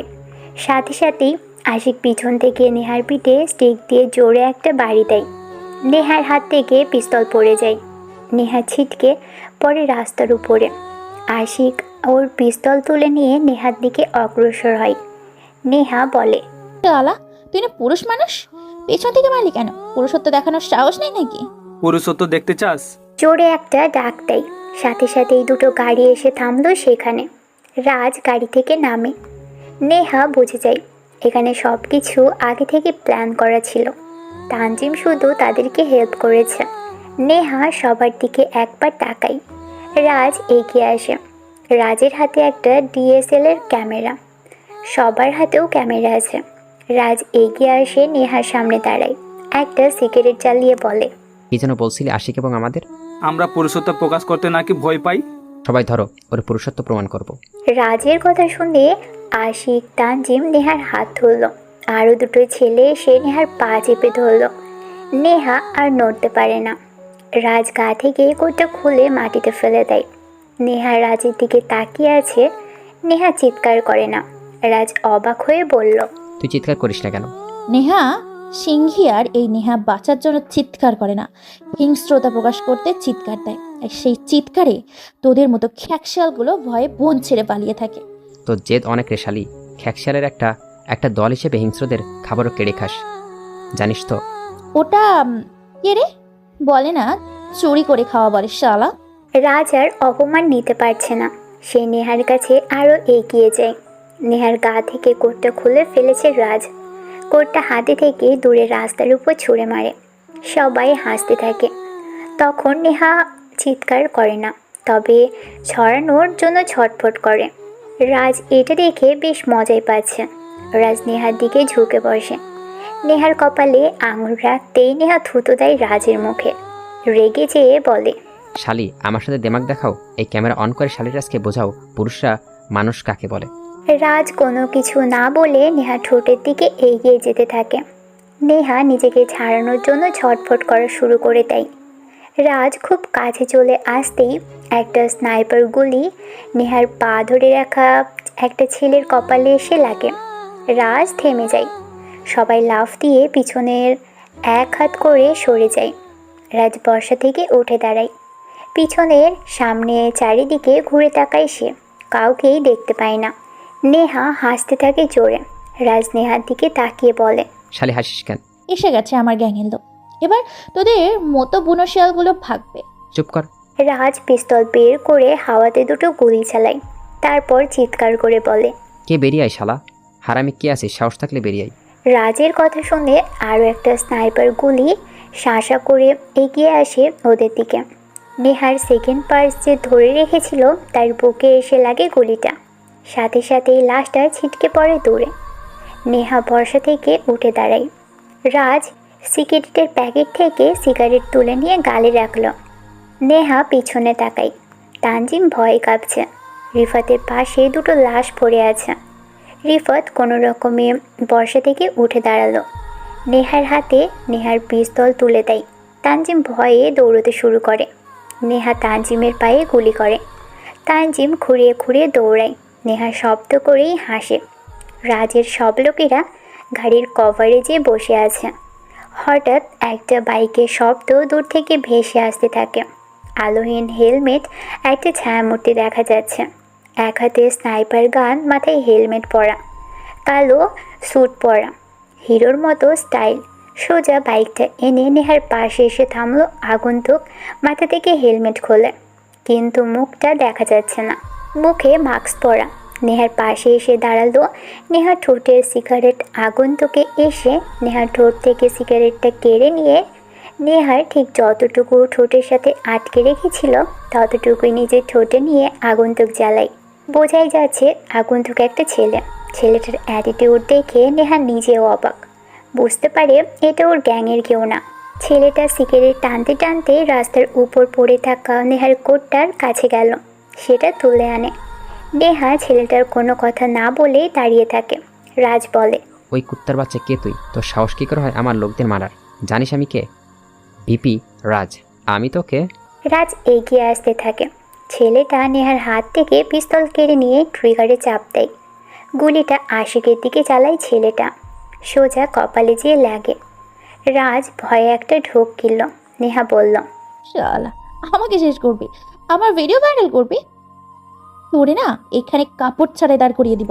কথাটা বলেই নেহা ছেলেটার হাত থেকে পিস্তল দিয়ে রাজের পায়ে গুলি করে। তারপর পকেট থেকে ফোন বের করে পুলিশদের ফোন দেয়। নেহা রাজের দিকে তাকিয়ে বলে, তোকে চাইলে এখানেই মারতে পারি, কিন্তু তোর মতো মাছি মেরে আমার গ্যাংয়ের নাম খারাপ করতে চায় না। পুলিশ আসছে, প্রমাণ খুঁজে বের করতে এখন 2 মিনিটও লাগবে না। নেহা তৃষার কাছে ফোন দেয়। কয়েক মিনিটের ভিতরে ওরা সবাই চলে আসে। সেখানে তৃষার সবাই আসতেই নেহা বলে, তোরা রিফাতকে হসপিটালে নিয়ে যা। নেহার কথা শুনে তৃষা বলে, তানজিম তো ওখানেই পড়ে আছে। তানজিম আমি দেখছি। তৃষারা রিফাতকে নিয়ে চলে যায়। তানজিম দূরে পড়ে আছে। নেহা পিস্তল হাতে নিয়ে তানজিমের কাছে আসলো।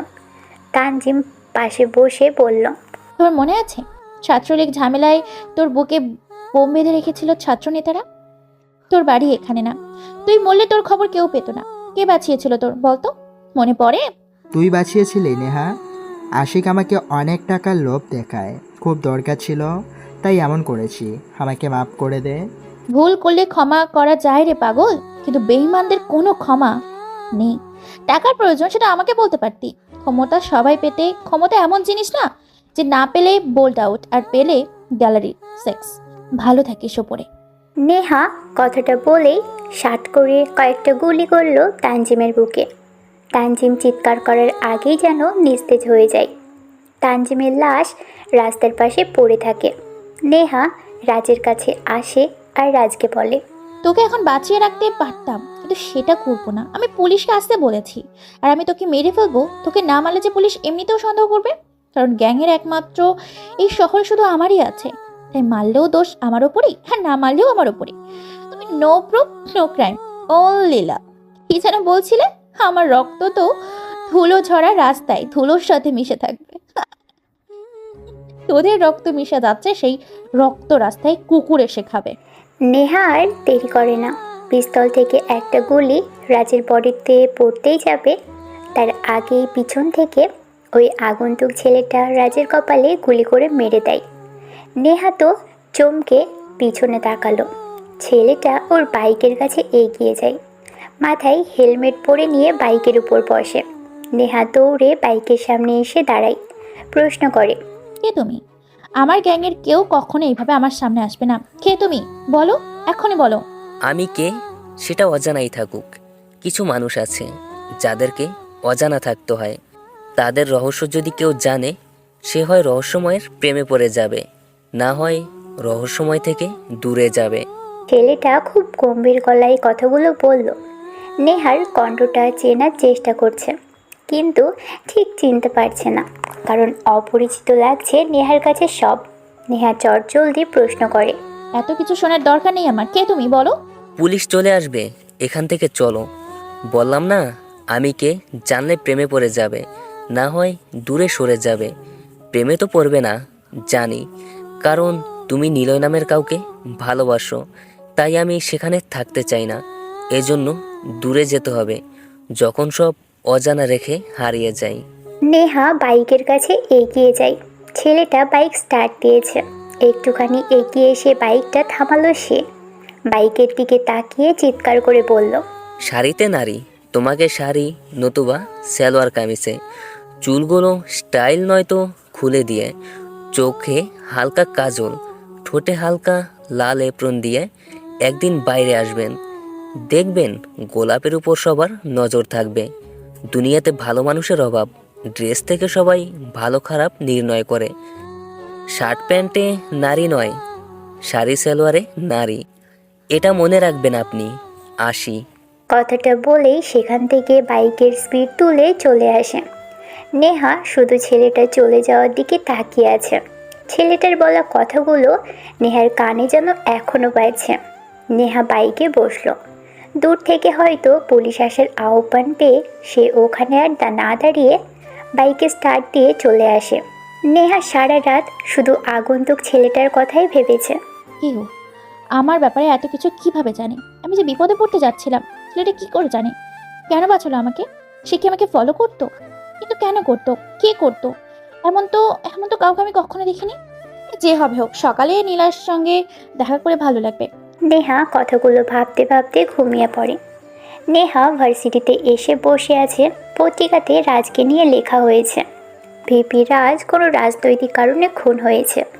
পুলিশ খোঁজ করছে কে বা কারা তাকে মেরেছে।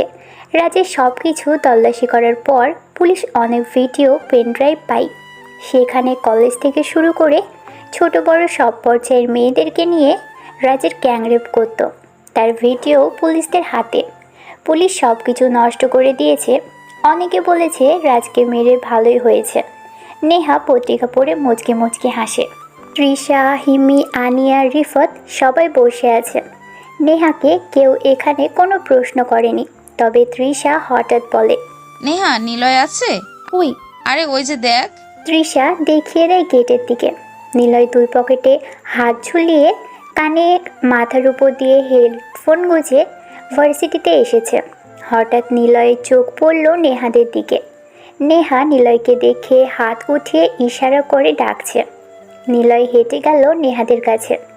ওদের কাছে এসে নিলয় কান থেকে হেডফোন খুলতেই নেহার পাশে থেকে হিমি বলল, প্রেম করবা আমার সাথে? কি?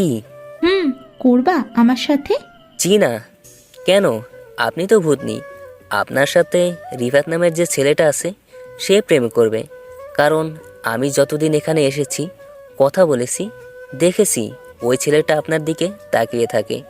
আপনাকে ভালোবাসে ওই ছেলেটা। খোঁজ নিয়ে দেখতে পারেন। নিলয়ের কথা শুনে সবাই অবাক হয়। নিলয় তখন রিফাতের দিকে তাকায়।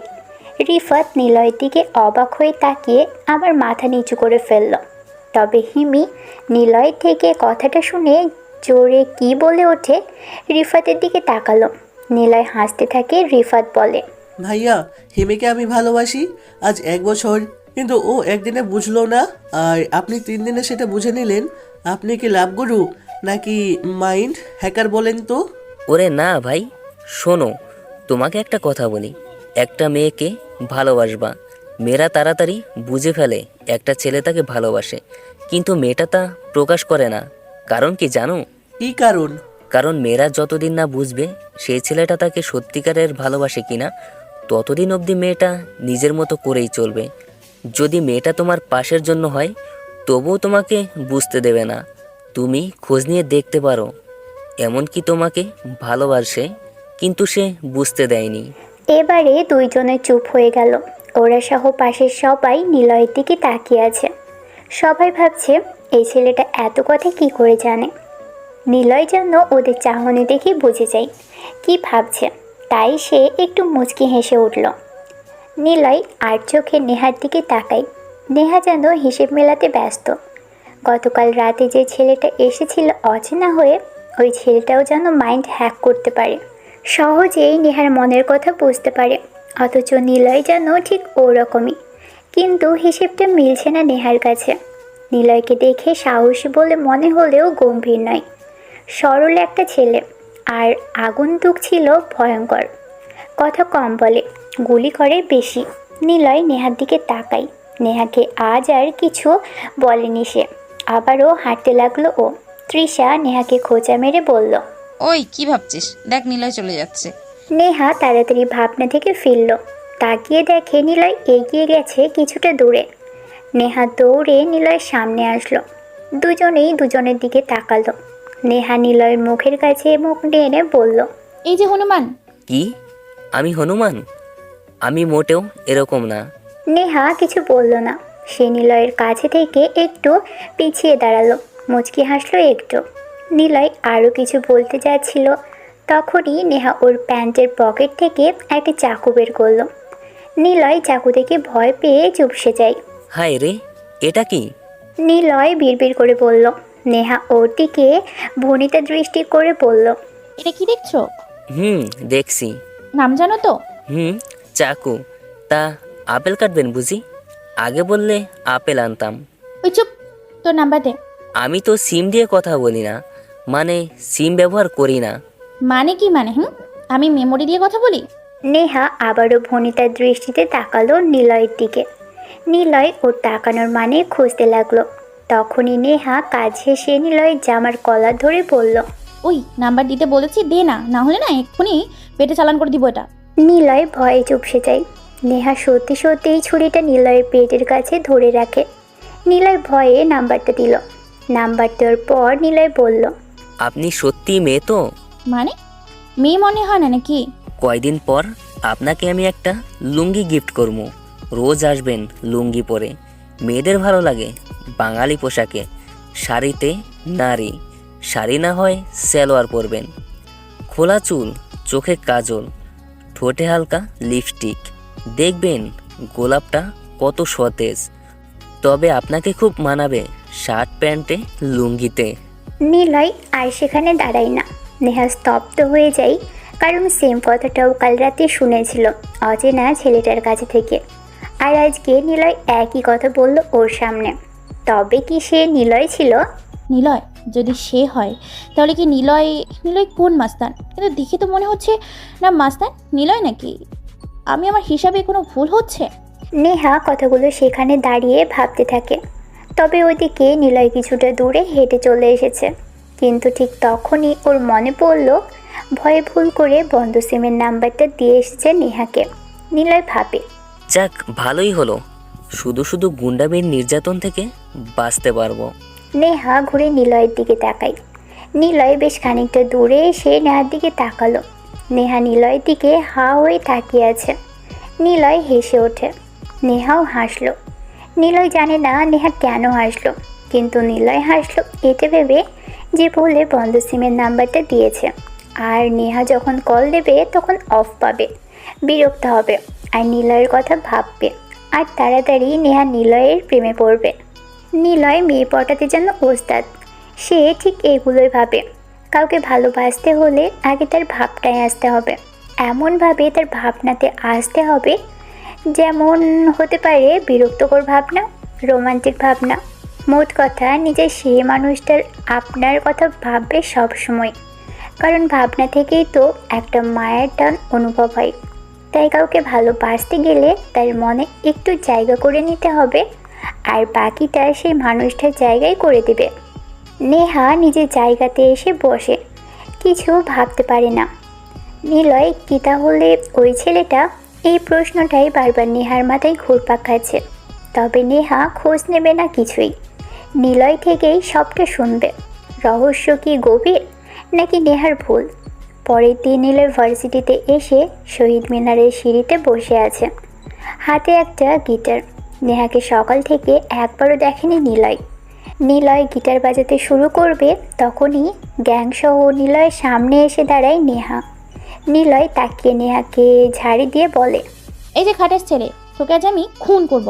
নিলয় নেহার প্রশ্নের কোনো জবাব না দিয়ে গিটারের সুর তুলে নিজের স্টাইলে গান আবৃত্তি বা গান গাইল। নেহা ও লোকেরা নিলয়ের দিকে প্রেমময় দৃষ্টিতে চেয়ে আছে। নিলয় গিটার বাজানো থামিয়ে দিয়ে নেহার দিকে তাকায়। নিলয় ওদের দিকে তাকিয়ে একটা লাজুক হাসি দিয়ে বলল, আরে আপনারা যে সবাই একসাথে, কি ব্যাপার? ও লুঙ্গি নিতে আসছেন? ওকে লাইনে দাঁড়ান, লুঙ্গি পরবেন। নিলয় কথাটা বলেই জোরে হাসা শুরু করে। নিলয়ের এমন হাসি দেখে সবাই রাগে ফুঁসছে, আর নেহার মুখটা রাগের আওয়াজে লাল হয়ে পড়েছে। নিলয় উঠে দাঁড়ালো। নিলয়কে অবাক করে দিয়ে সে নিলয়ের হাত ধরল। নিলয় ওর দিকে তাকালো। নেহার রাগের দৃষ্টিতে নিলয় চোখের দিকে তাকিয়ে বলল, তোর ফোন দে। কেন? দিতে বলছি, দে, বেশি কথা বলিস না। আগে জানতাম আপনি গুন্ডামি করেন, এখন দেখছি ছিনতাইও করেন। তা কি কেবল ফোন ছিনতাই, নাকি মনও ছিনতাই করেন লুঙ্গি ম্যাম? চুপ, ফাজিল, থাপ্পড়ি না তোর দাঁতগুলো ফেলে দিতাম। দেন ভাবছি থাপ্পড় তো কত রোজই বললেন, কিন্তু থাপ্পড় তো দেন না, কেন দেন না সেটা ভাবছি। আর ভাবছি যদিও থাপ্পড় দেন তার দাঁতগুলো পড়ে যাবে, সেগুলো কি ইঁদুরের গর্তে রেখে আসবো কি না। ওকে দেন থাপ্পড়। নিলয়ের কথা শুনে দাঁড়িয়ে থাকা সবাই হেসে ফেলল। বিশেষ করে রাগে লুকে থাকা নেহা সবাই থেকে বেশি জোরে জোরে হাসতে থাকে। নিলয় হাঁ করে নেহার হাসির দিকে তাকিয়ে আছে। সেই হাসিতে কোনো লাজুকতা নেই, আছে কেবল এক ছন্দের গভীরতা। এটা সেই ছন্দ যার গভীর অতলে হারিয়ে যেতে হবে নিলয়ের। কারণ কারোর প্রতি নিজের জন্য ভালোবাসা তৈরি করতে তাকে রাগালেও হাসাতে খুনসুটিতে মেতে থাকো। এতে তো সে তোমার কথা ভাববে, আর ভাবতেই তোমার প্রতি একটা টান অনুভব হবে। শুরু হবে দুষ্টু মিষ্টি ভালোবাসা। নেহা একটু গম্ভীর গলায় নিলয়ের দিকে তাকায়। নিলয় নেহার মুখের দিকে চেয়ে আছে। নেহা বলে, ওই খরগোশ, ফোন দে আগে। সত্যি কি ফোনটা কেড়ে নেবেন? ফোন দিতে বলেছি, দে এক্ষুনি। অগত্যা অনিচ্ছা থাকা সত্ত্বেও ফোনটা দিতে হলো নেহার কাছে। নেহা ফোনটা হাতে নিয়ে নিলয়ের ফিঙ্গারের কাছে টেনে ফোনের সাথে লাগিয়ে লক খুলে নিল। নেহা ফোনে খানিকটা চাপাচাপি করার পর আবারও নিলয়কে ফিরিয়ে দিয়ে পড়ল, এই নাও তোমার ফোন, আমার নাম সহ সেভ করে দিলাম, আর আমার ফোনে একটা মিসড কল দিলাম, তোমার নাম্বার নিয়েছি, কাল তুমি ভুল নাম্বার দিয়েছো, আজ কল দেবো, যদি ফোন না ধরো না তাহলে তোমার খবর আছে, বাসা থেকে তুলে আনবো তোমায়, বলে দিলাম। নেহাকে তুমি এখনো চেনো না, ভেবো না তোমার সাথে হেসে হেসে কথা বলে রেখে আমি সাধারণ কোনো গুন্ডি মেয়ে, সোজা তোমাকে কিডন্যাপ করে আনবো। পুলিশ কেন, কোনো নেতাও তোমাকে খুঁজে পাবে না, তাই চুপচাপ যা বলছি সব শুনবে, না হলে খবর আছে। কয়টার খবর? জানি না, তো শোনো, তুমি কিন্তু অনেক সুন্দর গান গাও, আবার গাও না। বড় দাদি, পেতনিদের আমি গান শোনাই না। নিলয় কথাটা বলে সেখান থেকে গিটার নিয়ে দৌড়ে চলে আসে। নেহা নিলয়ের এমন চলে যাওয়ার দিকে তাকিয়ে হাসতে থাকে। তারপর নিলয় সেখান থেকে চলে আসে। নেহা নিলয়ের এমন অসাধারণ গান আর কথার সাহসিকতা দেখে পুরোই মুগ্ধ হয়ে গেছে। সে নিলয়ের দিকে তাকিয়ে আছে। নিলয় কিছু দূরে এসে দাঁড়ায়। নেহাকে ওর ভীষণ রকম দেখতে ইচ্ছে করছে, তাই সে পিছনে তাকালো। নেহা কোমরে হাত গুজে দাঁড়িয়ে আছে। নিলয় সামনের দিকে পা বাড়ায়। হঠাৎ সে থমকে দাঁড়ায়, পিছনে ঘুরে নেহার কাছে হেঁটে যেতে থাকে। ওরা সবাই নিলয়ের দিকে তাকিয়ে আছে। নিলয় কখনো ফিরে আসেনি, আজ হঠাৎ নেহার দিকে অগ্রসর হচ্ছে দেখে কিছুটা ভরকে যায় তারা। নিলয় হেঁটে নেহার কাছে গেল। নিলয় নেহাকে কিছু বলতে যাবে, তখনই সে বলল, আজ রিফাত আসেনি, হয়তো তার গার্লফ্রেন্ডকে নিয়ে ভাবছে। কবে যে আমিও প্রেম করব, কাউকে নিয়ে ভাববো, আমার সাথে প্রেম করতে যাবে কে? আচ্ছা, কিভাবে প্রেম করে জানি না, আমি তো করিনি, তুমি আর আমি করব না। ওই কি না শুধু করছো ফাজিল? দেখছি আপনি এমন টেরা মার্কা কেন? চোখ দুটো কি টেরা রে বাবা, এমন টেরা মেয়েকে কি কেউ ভালোবাসে? নিলয় কথাটা বলে নেহার চোখে মুখ দিয়ে ফু দেয়। নেহা চোখ বন্ধ করে ফেলল। নিলয়ের সাথে সাথে নেহার একটা ছবি উঠিয়ে সেখান থেকে চলে আসে। নেহা চোখ খুলে দেখে নিলয় বেশ খানিকটা দূরে চলে গেছে। নিলয় আর পিছনে তাকায় না। নেহা চুপচাপ নিলয়কে নিয়েই ভাবছে, কারণ ছেলেটা একটু দুষ্টু হলেও রাতের ওই গম্ভীর মস্তান আগন্তুকের সাথে কোনো মিল নেই। কিন্তু সেই ছেলেটা কে হতে পারে? নেহা কতগুলো ভাবতে ভাবতেই ওদের আসল জায়গাতে এসে দাঁড়ায়। হঠাৎ দুটো পুলিশের গাড়ি ভার্সিটিতে প্রবেশ করে। তিশা বলে, কি ব্যাপার, পুলিশ কেন এখানে? জানি না, তোরা এখান থেকে চলে যা। কেন? যা বলছি তাই কর, চলে যা এখান থেকে। তিশারা তাড়াতাড়ি সেখান থেকে চলে গেল। নেহা পকেট থেকে একটা সিগারেট বের করে মুখে আগুন জ্বালিয়ে টান দিতে যাবে, এমন সময় পুলিশের গাড়িটা ও ঠিক সামনের কয়েক হাত দূরে এসে থামলো। নেহা সিগারেটের টান দিয়ে ধোঁয়াগুলো ছাড়ছে। জিপ গাড়ি থেকে দুইজন পুলিশ নামলো। একজন ছেলে অফিসার আর একজন মেয়ে অফিসার নেহার কাছে এসে বলল, চুপচাপ থানায় চল, কোনো প্রশ্ন না। ভেবেছিস মার্ডার করে বেঁচে যাবি? তোর মতো পাতি মোস্তান কত দেখলাম, চল এখান থেকে। নেহা কোনো পাতি লেডি মাফিয়া না, আমাকে ঠিকঠাকভাবে নাম বল, তারপর যাব। আর প্রমাণ কি? আমাকে তুই করে বলছিস? তোকে তো আমি। একটা কথা আছে জানিস তো, সম্মান দিলে সম্মান পাওয়া যায়, আপনি করে বললে আপনি, আর তুই করে বললে তুইটা পেতেই হয়। তোর কোন বোন লাগি না আমি? আমাকে তুই এখন তুই করে বলবি। আমাকে ধরার কারণ কি? রাজের লাশের পাশে ক্যামেরা ছিল, ওই ক্যামেরাতে তোর ভিডিও ছিল। হঠাৎ সেই ভিডিওতে দেখি একজন এসে সবাইকে মারে, এরপর ক্যামেরা নষ্ট হয়ে যায়। তুই সেখানে ছিলি, তুই সব জানিস কে ছিল, আর তুই একজন গ্যাংস লেডি স্টার। ফোনটা তোকে দিয়েই হয়েছে। ভিডিওতে কি আমাকে খুন করতে দেখেছিস? না। তাহলে তুই সহ তোর পুলিশ ফোর্স কেন? পৃথিবীর কোনো শক্তি আমাকে জোর করে থানায় নিয়ে যেতে পারবে না। মস্তানি দেখাবি? পাবলিকদের সামনে, পুলিশদের সামনে নয়। যে মাস্তান সে পুলিশ, কেন প্রধানমন্ত্রীর কপালে পিস্তল ঠেকিয়ে মাস্তানি করতে পারে? নেহা, থানায় চলো, কিছু জানার ছিল।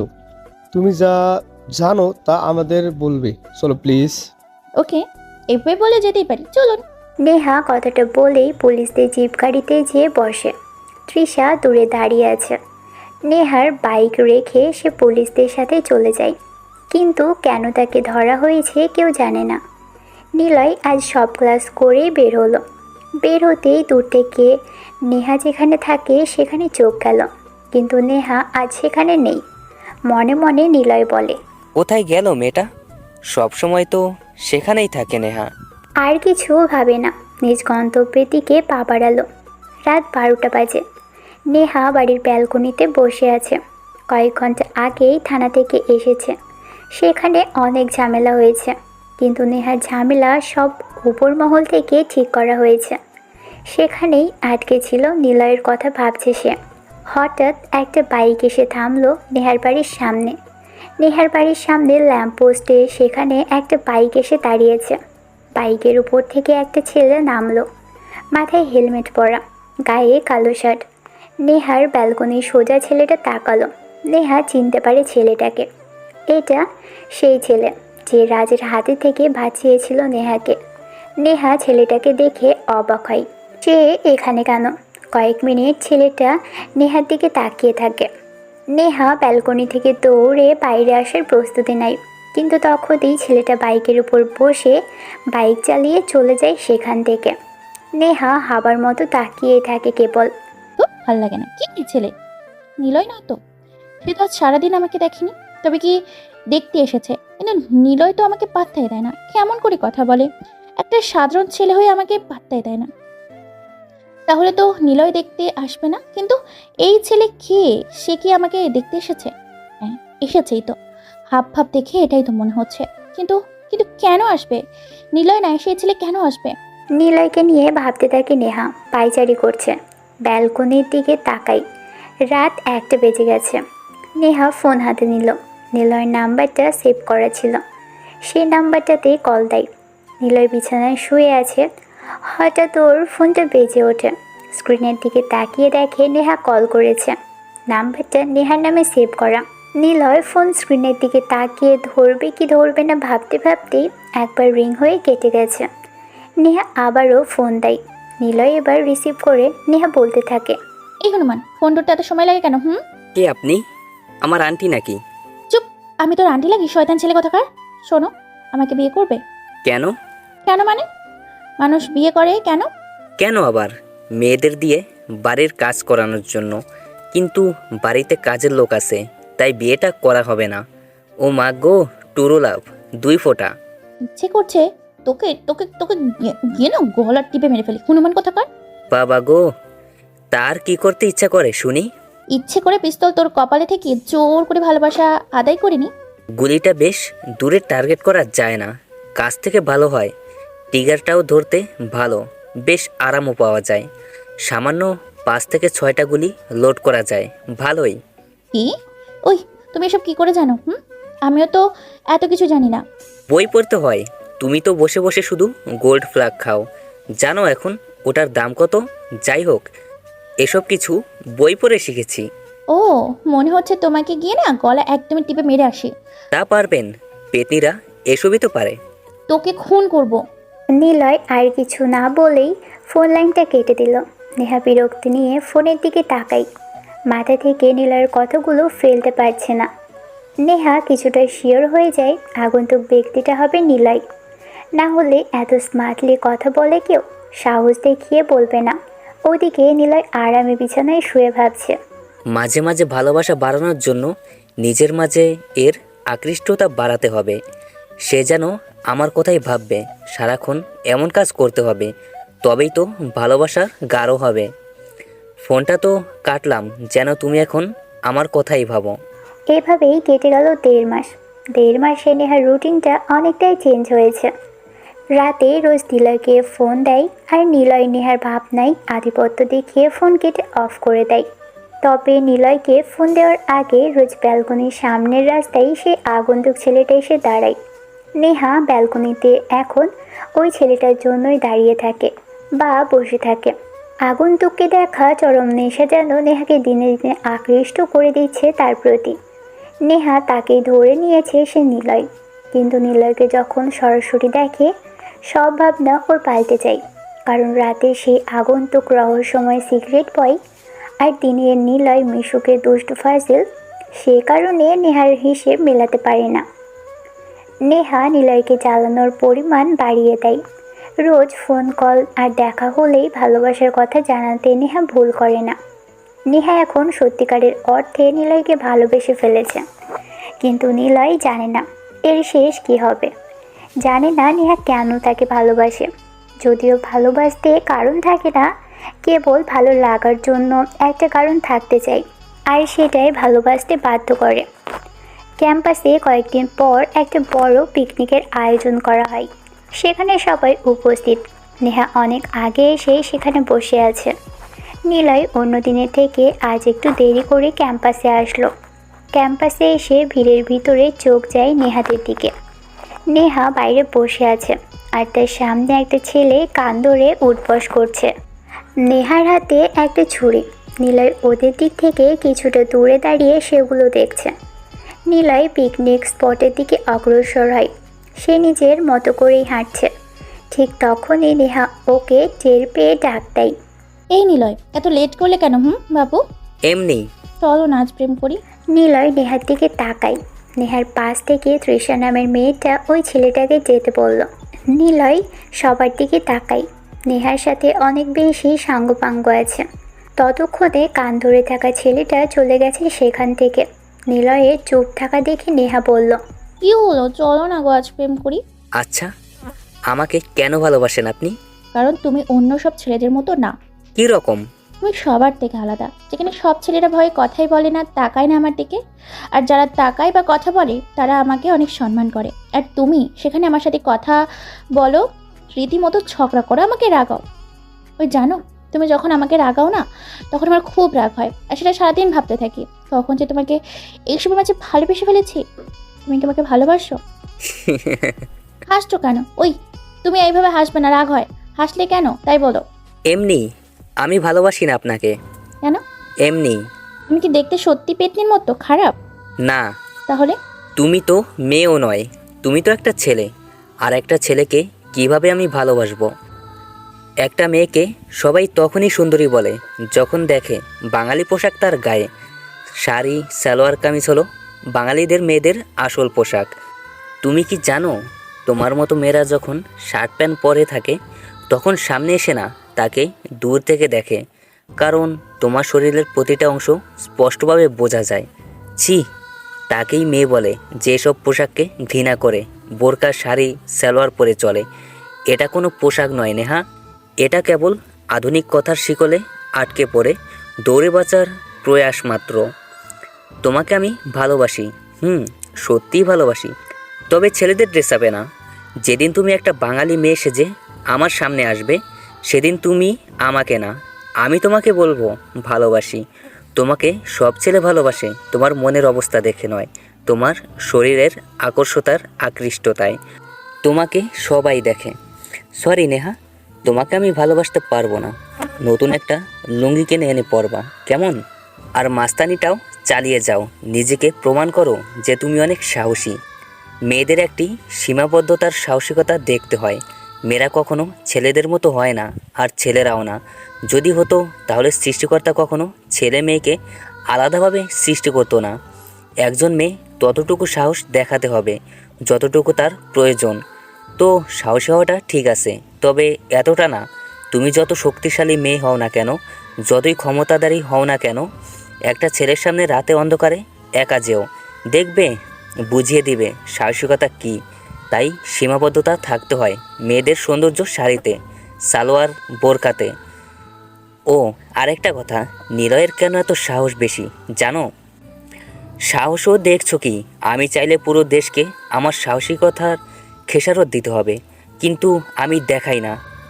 আরেকটা কথা, তোমার বাড়ির সামনে রোজ যে ছেলে যেত, সে ছেলেটা আমি। আমাকে পিস্তলের ভয় দেখো? স্নাইপারের রাজা আমি। আমার পিস্তল টার্গেট কখনো মিস হয় না। নিলয় যাকে মারে তাকে একবারই মারে, আর যাকে ভালোবাসে তাকে সবটা দিয়েই ভালোবাসে। আর যার থেকে নিলয় একবার চলে আসে তার কথা সে কখনো ভাবে না।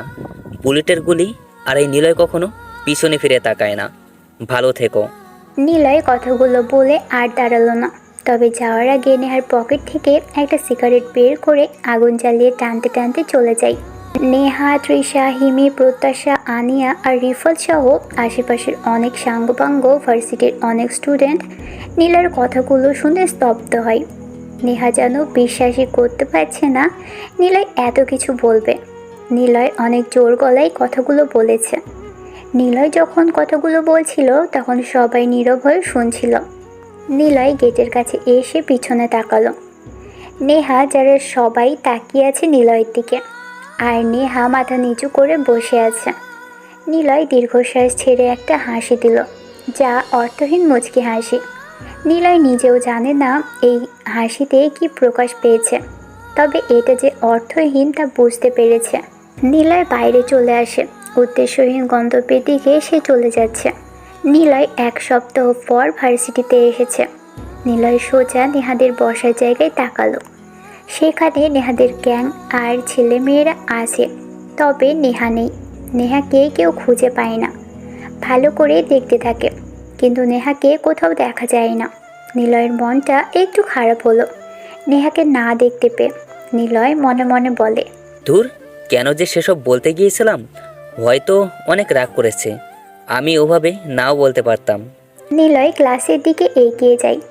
ভালো লাগছে না ওর। নেহা কি করেছে কে জানে। নেহা সেদিন নিলয় চলে যাওয়ার পর ক্যাম্পাস থেকে বেরিয়ে যায়।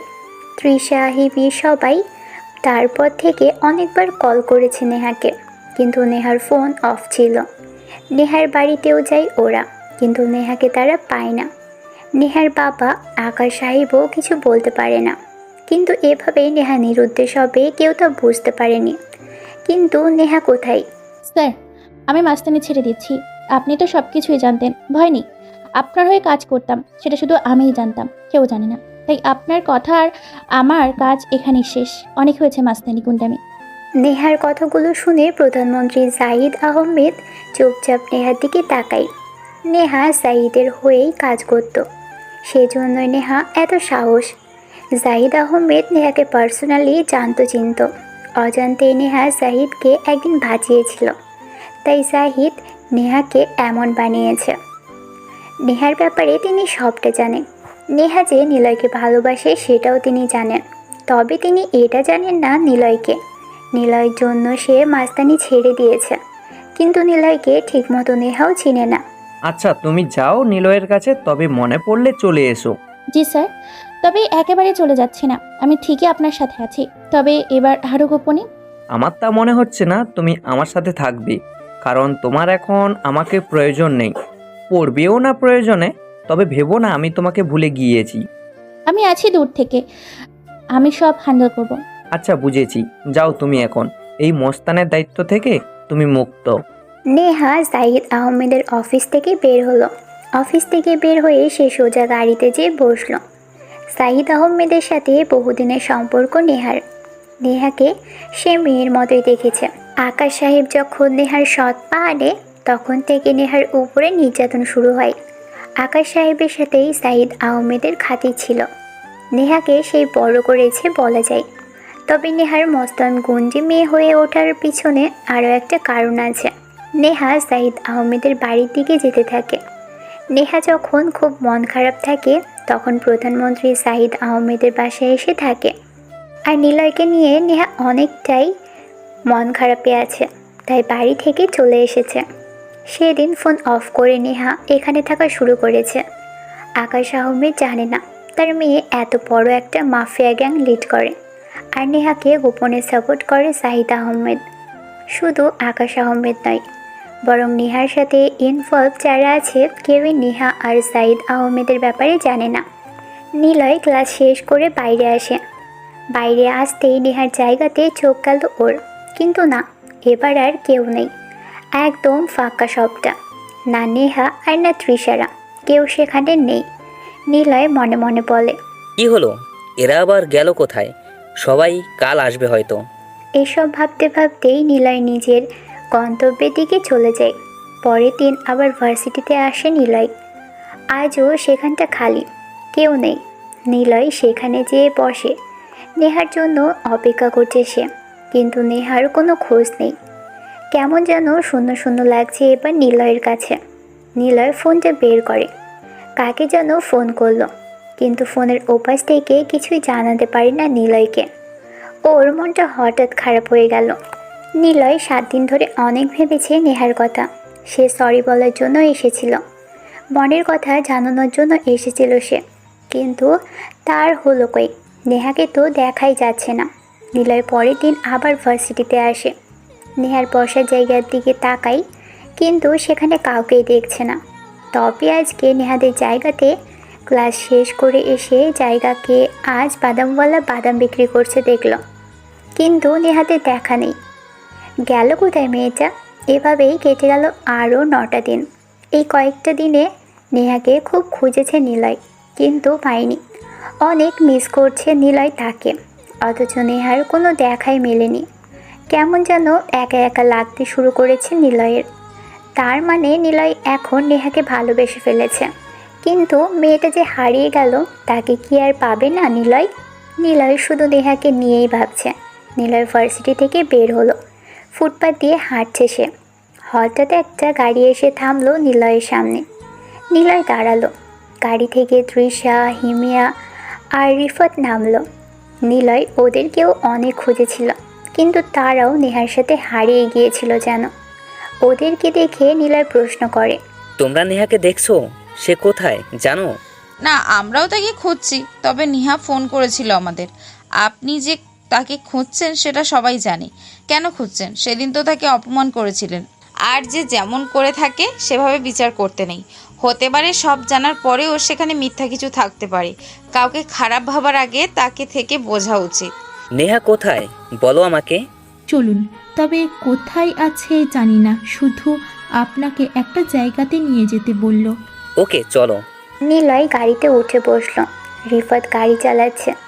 নিলয় পরিচিত এলাকা ছেড়ে যেন আরও পরিচিত এলাকাতে প্রবেশ করে। রিফাত গাড়ি চালাচ্ছে, নিলয় জানালা দিয়ে আশেপাশে তাকাচ্ছে। হঠাৎ গাড়িটা ব্রেক করে থামে। তৃষা গাড়ি থেকে নেমে নিলয়ের পাশে দরজাটা খুলে দেয়। নিলয় তাড়াতাড়ি করে গাড়ি থেকে নামে। একটা বিশাল বড় বাড়ির সামনে এসে থামে ওরা। বাড়ির সামনে হাই সিকিউরিটি গার্ড। তৃষা নেহাকে কল করে। সিকিউরিটি গার্ড সরানোর জন্য বলার প্রস্তুতি নেয়, কিন্তু হঠাৎ একজন গার্ড এসে নিলয়ের সামনে দাঁড়িয়ে স্যালুট করে। তৃষা, হিম্মি আর রিফাতের চোখ বড় করে নিলয়ের দিকে তাকায়। নিলয় বলে, এটা কোন জায়গা? মানে এখানে কেন আসছি? এটাই তো ওই 17 নম্বর বাড়ি নেহা, এখানেই আপনাকে আনতে বলেছিল, বাড়ির ভিতরে যেতে বলেছিল। সত্যি এখানে আনতে বলেছিল সে? কিন্তু আপনি কে? জানি না, আজব ধরনের প্রশ্ন। চলো। নিলয় কথাটা বলেই ভিতরের দিকে যেতে থাকে। গার্ডেরা কেউ আটকায় না, এমনকি চেকও করে না। ওরা শুধু বোকার মতো নিলয়ের পিছনে পিছনে যেতে থাকে। তৃষার ফোনটা বেজে ওঠে। নেহা যে নাম্বারটা থেকে কল করেছে সেই নাম্বার থেকেই কল এসেছে। তৃষা রিসিভ করে। নিলয়কে ছাদে আসতে বল, আর তোরা নিচে থাক। আমি আসছি একটু পর, সোফাতে এসে বসে থাক। ওকে নিলয়, আপনাকে ছাদে যেতে হবে, এক্ষুনি যাবেন, সিঁড়ির ডান পাশ। বুঝেছি। নিলয় গম্ভীর হয়ে কথাটা বলল। তারপর তাড়াতাড়ি ভিতরে এসে সিঁড়ি বেয়ে উপরে উঠতে থাকে। মনে মনে নিলয় বলতে থাকে, এখানে কেন? সে কি আজ কয়েকদিন ধরে এখানে ছিল? কিন্তু সে এখানে কেন থাকবে? এটা তো মন্ত্রীর বাড়ি, তাহলে নেহা এখানে কি করছে? নিলয় ছাদে উঠে আসে। বিশাল বড় ছাদ। নিলয় ছাদে এসে সামনে তাকালো। ছাদের এক কোণাতে একটা মেয়ে বাইরের দিকে তাকিয়ে দাঁড়িয়ে আছে। কালো রঙের শাড়ি, হাতে কালো চুড়ি, দেখা যাচ্ছে চুলগুলো খোলা। মেয়েটার পাশে কাজের আন্টি দাঁড়ানো। নিলয় সেদিকে এগিয়ে যায়। মেয়েটার কাছে যেতে নিলয় বলল, আপনি কে? এখানে কেন দাঁড়িয়ে আছেন? নিলয়ের কথা শুনে মেয়েটা ঘুরে তাকায়। কাজের মেয়েটা নিলয়ের দিকে তাকায়। নিলয়কে দেখে বলে, স্যার, আপনি কখন আসলেন? নিলয় ইশারায় ওনাকে যেতে বলে। নিলয় অবাক হয়ে শাড়ি পরা মেয়েটার দিকে তাকিয়ে আছে, কারণ মেয়েটা হলো নেহা। নিলয় অবাক হয়ে নেহার পা থেকে মাথা অবধি ভালো করে দেখতে থাকে। আর নেহা অবাক হয় নিলয়কে স্যার ডাকার কারণে। তবে আজ নেহার গায়ে কোনো ছেলেদের মতো পোশাক নেই, আছে কেবল বাঙালি মেয়েদের সাধারণ একটা পোশাক। নেহা ঘুরে আবারও বাইরে তাকায়। নিলয় তখন ওর দিকে তাকিয়ে আছে। নেহা এবার ঘাড় ঘুরিয়ে নিলয়কে দেখল। নিলয় চোখ সরাতে পারছে না। নেহাকে আজ বেশ সুন্দর লাগছে, আর ওর সাজটাও বেশি আকর্ষণীয় আর বিস্ময়কর করে তুলেছে। দুজন বেশ কিছুক্ষণ ধরে চুপ করে রয়েছে। হঠাৎ নেহা বলে, যখন আমার কিশোর বয়স তখন আব্বু আম্মুর মধ্যে ঝগড়া লেগেই থাকতো, সেটা রোজ দেখতাম। রোজ কলেজ কিংবা স্কুল থেকে বাড়িতে গিয়ে রোজ গভীর রাতে ঘুমিয়ে রোজ সকালে উঠে তাদের ঝগড়া শোনাটাই ছিল আমার কাজ। আব্বু আম্মুকে সময় দিত না, আব্বু আম্মুকে না। এইভাবেই 3 মাস যায় ওনাদের। তারপর আম্মু নিজে থেকে ডিভোর্স নিয়ে নেয়। আম্মু চলে যায় আমাকে ছেড়ে। বাবা মায়ের উপর জিদ করে কয়েকদিন পরেই আরও একটা বিয়ে করে আনে। সৎ মা আসে আমার। খুবই ভালোই দিন চলছিল, কিন্তু একদিন বাড়িতে গিয়ে দেখি হাপু বাসায় নেই। সৎমা আমার সামনে আছে, আমার গালে চট দিয়ে বলে, ওই নবাবের বেটি, বসে বসে খাবা, কাজ করো।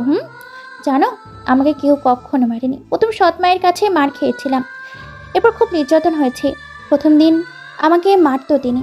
বাবা যখন বাসায় আসে তখন যেন সব ঠিক আস্তে আস্তে গভীর হয়ে যায়। আমি জাহিদ স্যার আমাকে নিয়ে আসে, তবে এখানে তেমন আসতাম না, মাঝে মাঝে আসতাম, থাকতাম, আবার চলে যেতাম। সৎ মা মারা যায়। বাবা পরে বুঝতে পারে আমি ছোট থেকেই মায়ের থেকে ভালোবাসা পাইনি। সেদিনের পর থেকে আমি একাই থাকি, কেউ আমার সাথে থাকে না। আমার অগাধ স্বাধীনতা, এমন স্বাধীনতায় যে কেউ বকাটে হবে, তাই আমিও আমার মতো চলেছি, বারণ করার কেউ নেই। নিলয়, তোমাকে ধন্যবাদ আমাকে একটু শাসন করার জন্য। নেহার মুখে এমন কথা শোনার পর নিলয় তার দিকে বড় বড় চোখ করে আছে। নিলয়ের দিকে তাকালো নেহা। নিলয়ও নেহার দিকে অবাক দৃষ্টিতে চেয়ে আছে। নিলয়কে তাকানো দেখে নেহা ফিক করে হেসে উঠল।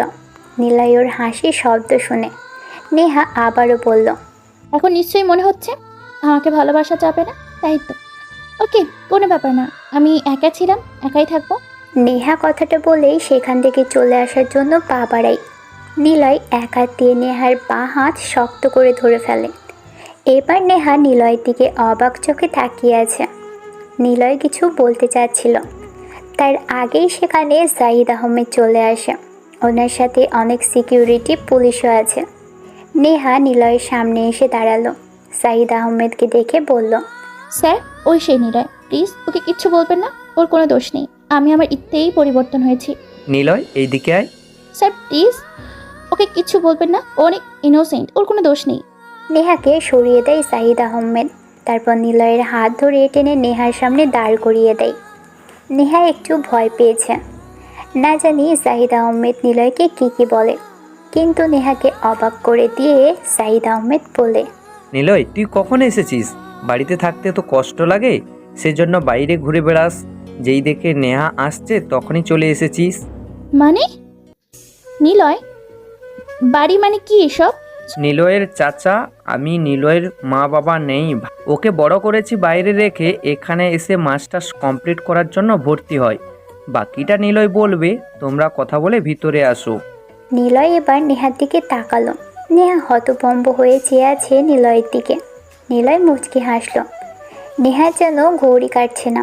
নিলয় একটু কাশি দিয়ে বলল, প্রথম যেদিন ভার্সিটিতে আসি তখন দূর থেকেই দেখি তুমি বাইকে বসে মাথা নিচু করে আসো। তোমার কয়েক গাছে খোলা চুল সামনে ঝুলে আছে, মাথায় গোল টুপি। তোমাকে দেখে কেমন যেন ভালো লাগা কাজ করে। তারপর রোজ তোমাকে এসে লুকিয়ে লুকিয়ে দেখতাম, কারণ আমি জানতাম তোমাকে ভালোবাসি বললে তুমি যাবে না, হয়তো না করে দিবে। তাই রোজ তোমাকে আড়াল হতেই দেখেছি। সে দেখা খুব বেশি গভীরতার মাঝে আটকে ছিল, যার প্রচনায় আমি তোমাকে ভালোবেসে ফেলেছি। আর সেদিন ওভাবে বলেছিলে কারণ তোমাকে ওই রকম ড্রেসে ওইসব ছেলেরা খারাপ দৃষ্টিতে দেখে, যা খুব বাজে একটা বিষয়। আজ দেখো তুমি নিজের বাসায় যেয়ে আয়নাতে দেখবা তোমাকে কতটা সুন্দর লাগছে। তুমি যদি মনে করো তোমার পরিবর্তনে আমি তোমাকে ভালোবেসেছি, তাহলে আর কি, যাও, ছেড়ে দিলাম তোমার হাত, তুমি যেতে পারো। আমি জানতাম না তুমি এমন বড় লেভেলের গুন্ডি একটা মেয়ে। তোমার কথা চাচুকে এসে বলি, চাচু আমাকে কিছুই জানায় না, শুধু তিনি বলেন তোমার উপরে যে ছদ্মবেশী নজর রাখে, তাই রোজ তোমার বাড়ির সামনে যেতাম। কিন্তু আগে তোমাকে বেলকনিতে দেখতাম না, কিন্তু যেদিন রাজের সাথে ঝামেলা হয় এরপর থেকে তোমাকে রোজ বেলকনিতে দেখতাম। তুমি তো আমার ব্যাপারে খোঁজ নাওনি, আমিও ঠিক ওভাবে নেইনি। কিন্তু পরে চাচি যখন জানায় তুমি ওনার খুব প্রিয়, তখন তোমাকে পটানোর আরও চেষ্টা করি, কিন্তু বুঝিনি তুমি আমার বাড়িতে এসে থাকবে। যাই হোক, তোমাকে ভালো লাগছে। যদি তোমার মনে হয় এসব রেখে প্যান্ট শার্ট পরবে, তাহলে তুমি পরতে পারো, যাও, চলে যাও। কথাগুলো শেষ করতেই নেহা কয়েক পা পিছিয়ে যায়। নিলয় মনে মনে ভাবে, নেহা মনে হয় সত্যিই চলে যাবে। নিলয় এটা ভেবে একটা দীর্ঘশ্বাস ফেলল। তখনই সে নিলয়ের ডান হাত ধরে টেনে নেহার সামনে এসে দাঁড় করালো। নিলয় অবাক চোখে তাকিয়ে আছে। সে বলল, চলো আজ আমরা দুইজন দুই হাত ধরে রেল লাইনে পাতে হাঁটি। চলো আজ আমরা কল্পনার মাঝ নদীতে নৌকা নিয়ে ঘুরি। সাথে থাকবে পিতনি আর একটা আজীব ভূত। আর যদি আমার কথা না শোনো তাহলে তোমাকে পিস্তল দিয়ে ভয় দেখিয়ে উড়িয়ে দেওয়া যাবে। গুন্ডি নাকি? তোমাকে পাওয়ার জন্য যদি আমি গুন্ডি, লেডি মাফিয়া, সাইকো লাভার হতে হয় তাহলে আমি সব করতে পারি, বুঝেছো? নেহার কথাগুলো শুনে নিলয় মুচকি হাসল। সে কোনো কথা বলল না। নেহা হাত ধরল, টেনে বাইরে নিয়ে এলো সে। সবাই শুধু দাঁড়িয়ে দাঁড়িয়ে ওদের দেখছে। বাড়ি থেকে বাইরে এলো, উদ্দেশ্য কোনো রেলপথ, যেখানে ভালোবাসা স্টেশন বানাবে। হাতে হাত ধরে হাঁটবে, হয়তো কয়েক কোষ পথ। ভালোবাসা বয়ে যাবে বহুদূর। নিলয় নেহার হাত শক্ত করে ধরেছে। নেহা বুঝে যায়, এই হাত শত বাধা আসলেও আলাদা হবে না।